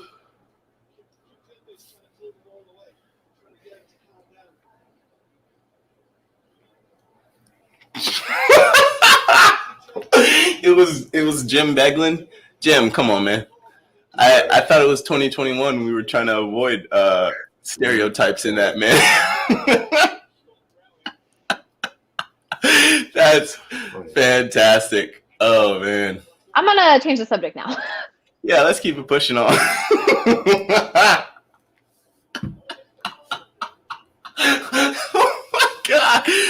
Don't let your Latino temperament get you angry. Let's continue with this stream. All right, you guys. I know your heritage. Let's keep it going. All right. All right. Let's keep it talking. I think PSG are gonna lose. Here, that is the.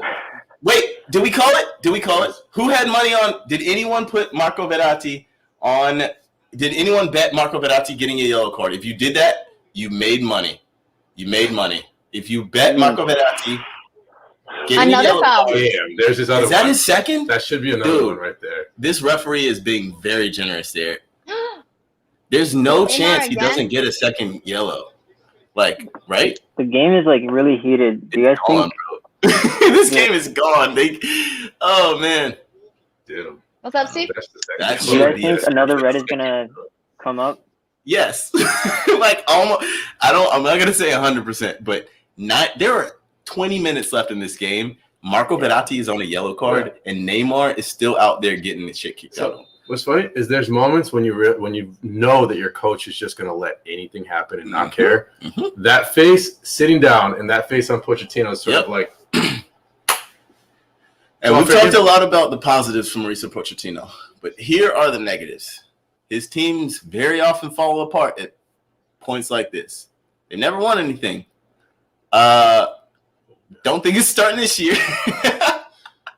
We've seen some Spurs teams that have gone off the rails like this. Oh, man. Okay. Nope. There are 4 blue shirts around that one dark blue shirt, and that's not a good one. Not what we love. CWM Civ love Fernandinho getting Zinchenko in line. Oh, that was so nasty. Oh, Mahrez. Oh, do it. Get your hat trick, my son. Oh God. Marquinhos is like, I feel like the one player that has maybe come out of this with a little bit of credit intact for PSG. I think we're also learning. Marquinhos is good. He's a really good player. He's really actually versatile. really good. Really good reader of the game. He's good on the ball. Athletic as hell. And he seems to be a good leader to me because I never really see him getting into like the unseriousness that PSG get into. It's just like, yo, hey man, come on guys. Come on. Okay, guys. I'm going to make a point later, but historically, if you beat Bayern in the Champions League, you win. You get to the final. I think it's like 7 out of 7 times. 6 of those teams have won it after beating Bayern. That's a good stat. That is a good stat. Oh, I'm bringing it to Did I Mention? Defend myself. Danilo, here, shout out Young J. Danilo Pereira, 74 minutes too late. Yes. Yes. The Washer 19. Marquinhos carried PSG last leg. JD1, he's good in multiple positions as well. Whoa, another good fact from JD1. Fun fact, Neymar has more reds than Porto's Pepe in their career. That's crazy. Wraith Squadron, how much would PSG love a player like Conte? My God. They would move mountains. You can't take them. Well, no, especially not like, okay, I will write this down in the history books. I will give a Chelsea manager some credit. Thomas Tuchel, like his comment, oh my Lord God. This is getting spicy. Unserious? No. Unserious. Thomas Tuchel, like clearly, did you see his comments about Conte? No. He loves him. He was like, every club I've been at, I wanted Conte, and now I finally have him. I'm like so happy. Finally, that actually, I hate it, number one, because it means a Chelsea manager appreciates Conte, and that only means good things for Chelsea. But I love it because it means a manager appreciates Conte. Like, you mean they don't play? They're not right mid. Man, I'm not gonna get it. The things that Frank Lampard did to N'Golo Kante, the things that Maurizio Sarri did to N'Golo Kante, they make me angry. They make me extremely angry. I was hoping PSG would come and steal that man, and or someone would sign him out. But now he's got a manager that loves him, and I hate that. Okay, I know what I want to talk about. You talking about on Did I Mention? Yeah. I'm gonna keep it to myself. Before you shut me down.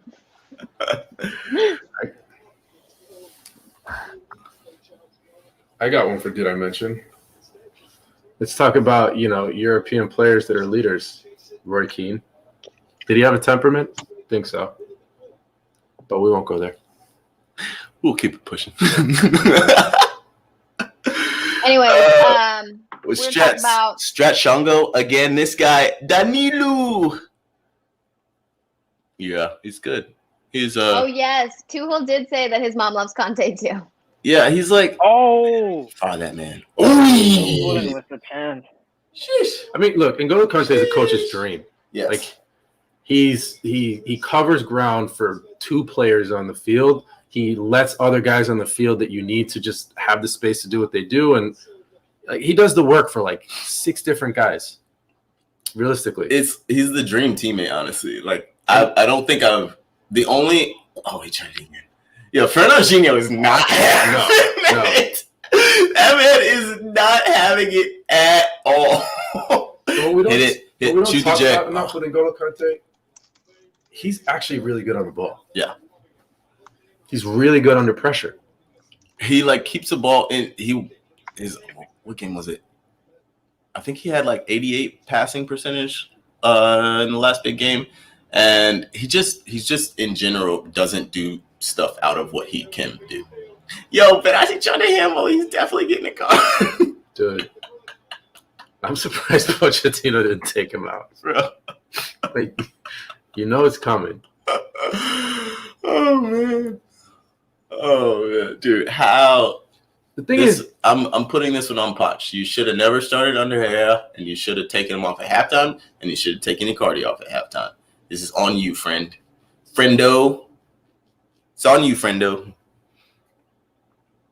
And the thing is, they're acting like there's this great injustice on the field right now. There isn't.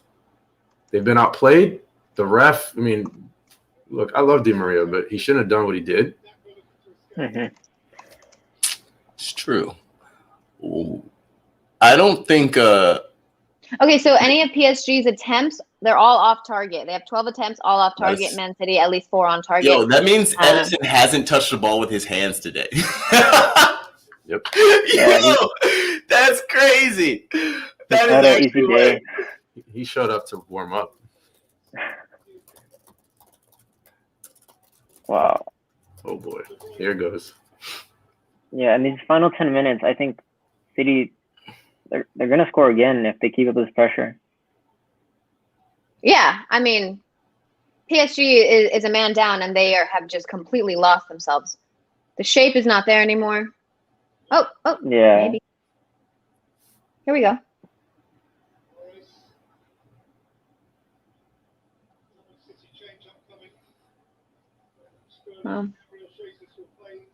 It also seems You're bringing like the Sterling? PSG players are tired. You're bringing Sterling and Aguero off your bench. I mean, that depth is That's so rude.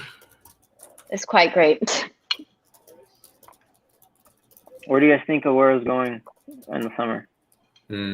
I could see him going back to Argentina. That's where I think he's going. That man is so lonely. In the doc when he was they were he's like, I have no friends. He just wants to be with people that speak Spanish and like churrasco and warm weather. I think he wants to be back in Argentina. I could maybe see him going to Atleti. I could possibly see that, but I think he's going back to Argentina. If he does it, it's because he's getting paid to do it. He doesn't have the legs in him to do what Simeone demands of his players. No. You don't see him going to Barcelona? I don't think so. Maybe? It's possible. Maybe it is possible, to be honest. I think Messi would enjoy playing with him a lot more than he enjoys playing with Griezmann. Oh my God. Man. And he would fit into that team, I guess. So that is a shout for sure. I think that's more of a shout than Atleti, to be honest. But yeah, I think probably I could most see him going back to Argentina. Yo, Kevin De Bruyne's face is dumb red. That man's been working today. My goodness.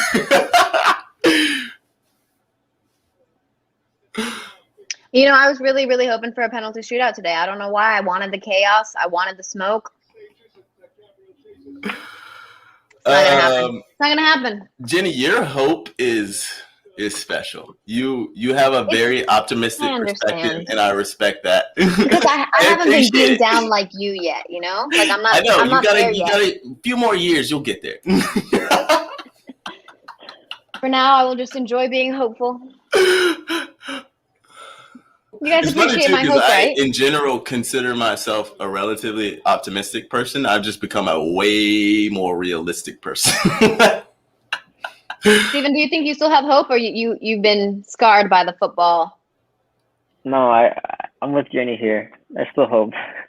You know how many times Steven has lost bets to me on games? He still Way wants too to bet, many. though.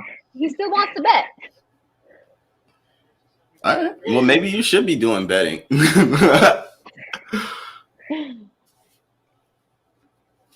I gotta get on Jenny's side and start going for Chelsea. Hey, we did good this season. The women's team too. Anybody watch the women's game this weekend? They beat Bayern 3-1 to make it to the final. They came into the leg losing, I think 2-1, and it's the first time a female manager is coaching in the final. Mm. So that's exciting stuff. Shout out in my face. Do you guys, Someone needs to wake up. It's time. do you guys think that Man City hang on to Gabriel Jesus? I think only because, and this is not really like I'm not trying to be disrespectful because I think he's a good player. I don't think there's really like a market for him, if that makes sense. Like, if they're gonna sell him, it'll probably be like they would want like at least like 60 million. And I don't see like anyone paying 60 million for Gabriel Jesus. That's not gonna like. I don't see any club paying that for him. I think he's probably there for a bit at least. I interviewed him Gabriel Jesus, is he a nice guy? through a translator at the Olympics. Mm. Yeah, he was It's kind nice of enough. difficult to tell through translators sometimes. He wasn't like not gonna answer my question, so there's that. We did get a public apology from Jim Beglin on air. I missed it, but I do appreciate that. Keep it at pushing as well. Wait, I just realized you're wearing a Columbia jersey. That's fair. Yeah. I just realized it.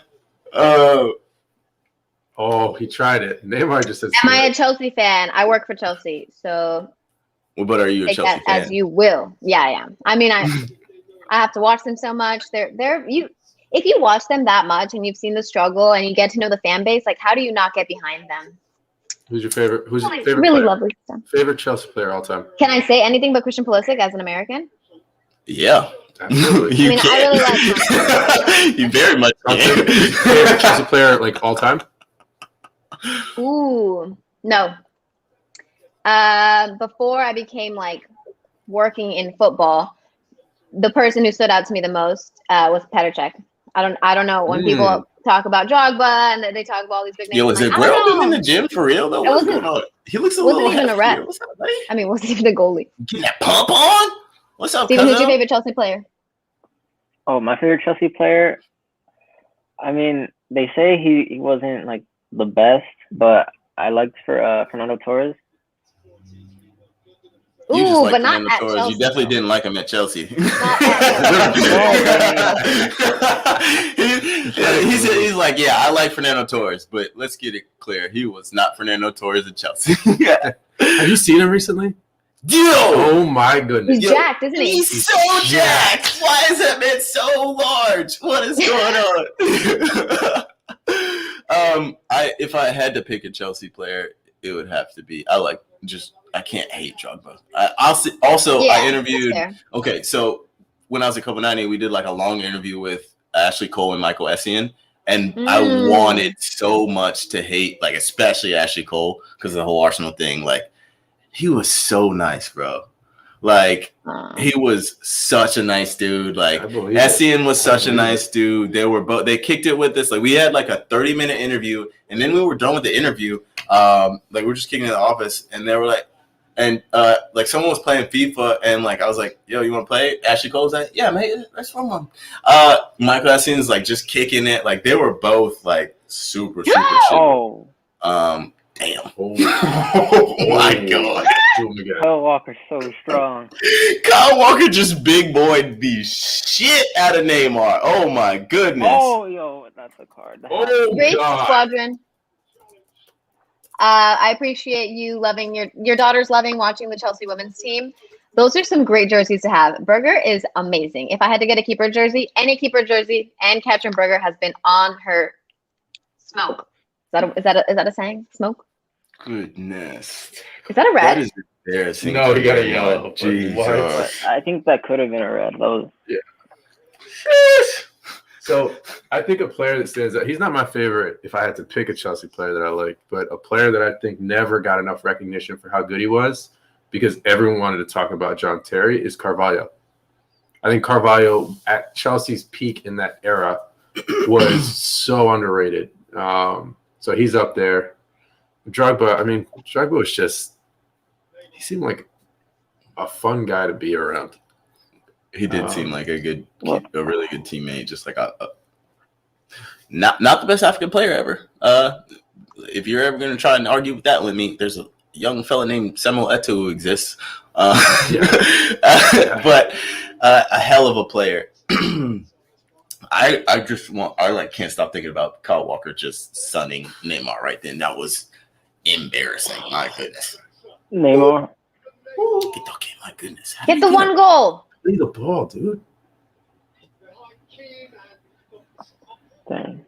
I was about to say fall down. Oh, he can't. He did it anyway. That's so shithouser. I love that. Yo, Pep is having a good time. Look at him. He's trying not to go too he's much. chilling. Having a good time, bro. You never see Pep sit back like that. He's always like very animated, like up coaching on the touchline, even when they're up. Man, they're feeling themselves. He just reminded the world that he's still Pep. I think Neymar just rocked his ankle again. Get him again. Oh my God. I think Neymar might be good. The level of confidence in the City side right now is insane. Every single one of their players refuses to stop saucing. Jesus. Sheesh. I think Neymar might be done for the season. He just destroyed his ankle. Yeah. Oh, Lord. God. Oh, bro. Right here. Oh, no, he got stepped on. I lied. Never mind. He's faking it. Also, how's that not a red card, dude? He tackled him at his waist. Am I wrong? He tackled him at his waist. I think this referee's just like doing anything he can to try and keep some sort of control without like. Does Verratti get the red card? It's Uh, all over. I think he'll manage to stay on at this point. Like he's playing peacemaker right now. Man. His teammates are trying real hard to step up and do that job for him. Oh my Lord.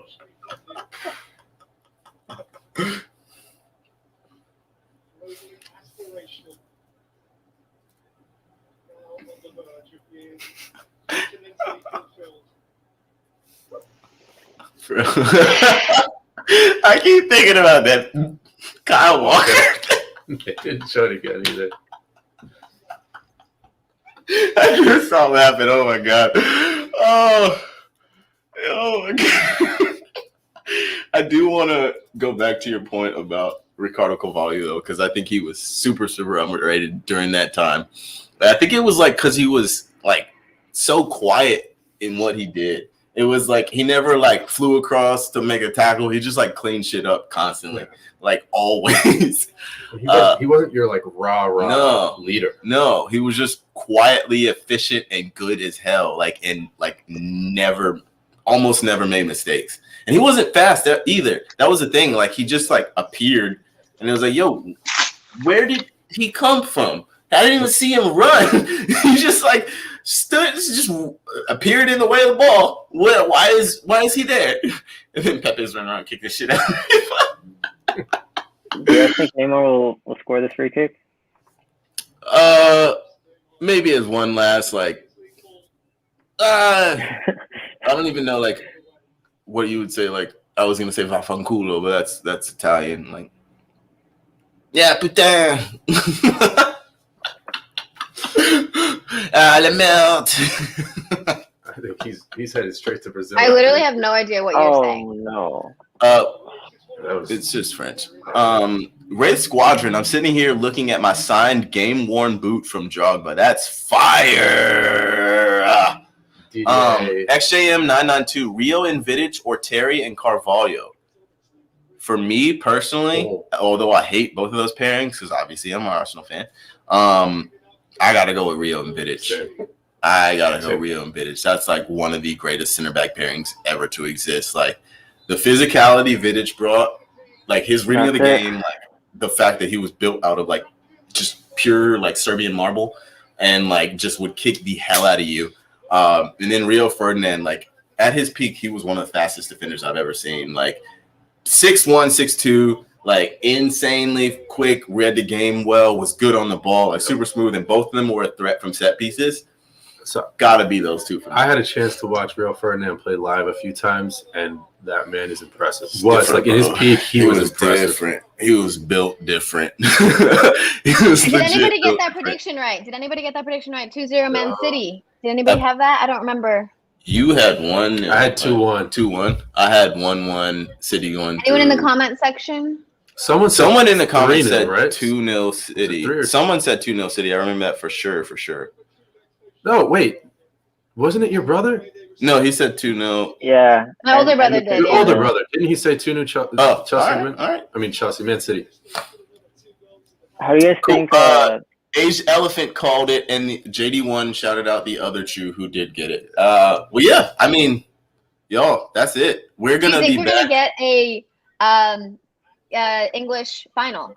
Chelsea tomorrow? No, I think City. I think Real wins tomorrow. Don't dance. I'm not a Chelsea fan. I don't like your team. You don't need to be a fan to know that they're coming in with some heat. But I believe in Real Madrid. The guy to have on your radar tomorrow that I think this season finally said, "Give me my respect," Benzema. Have him on your radar. That boy is out there looking for revenge. But after this match, how do you think they look at City, Chelsea and Real Madrid, respectively?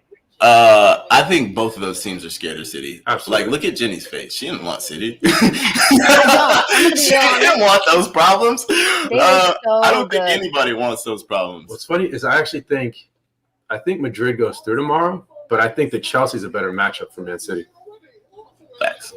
All right, y'all, everyone in the chat, we will be back tomorrow to do the same thing, same time, 2:45 pull up. If you're expecting to see the game on this again, not going to be there. But for everybody who did cool it with us, kicked it with us for the entire chat, for people who just jumped in, appreciate you, and we will see you tomorrow. Yes, thank you guys so much for joining. Steven, thanks for being on today. Yeah, Steven, thanks for joining. Thank you so much, Jenny. Thank you, Aaron. Thank you. Thanks. Catch y'all tomorrow.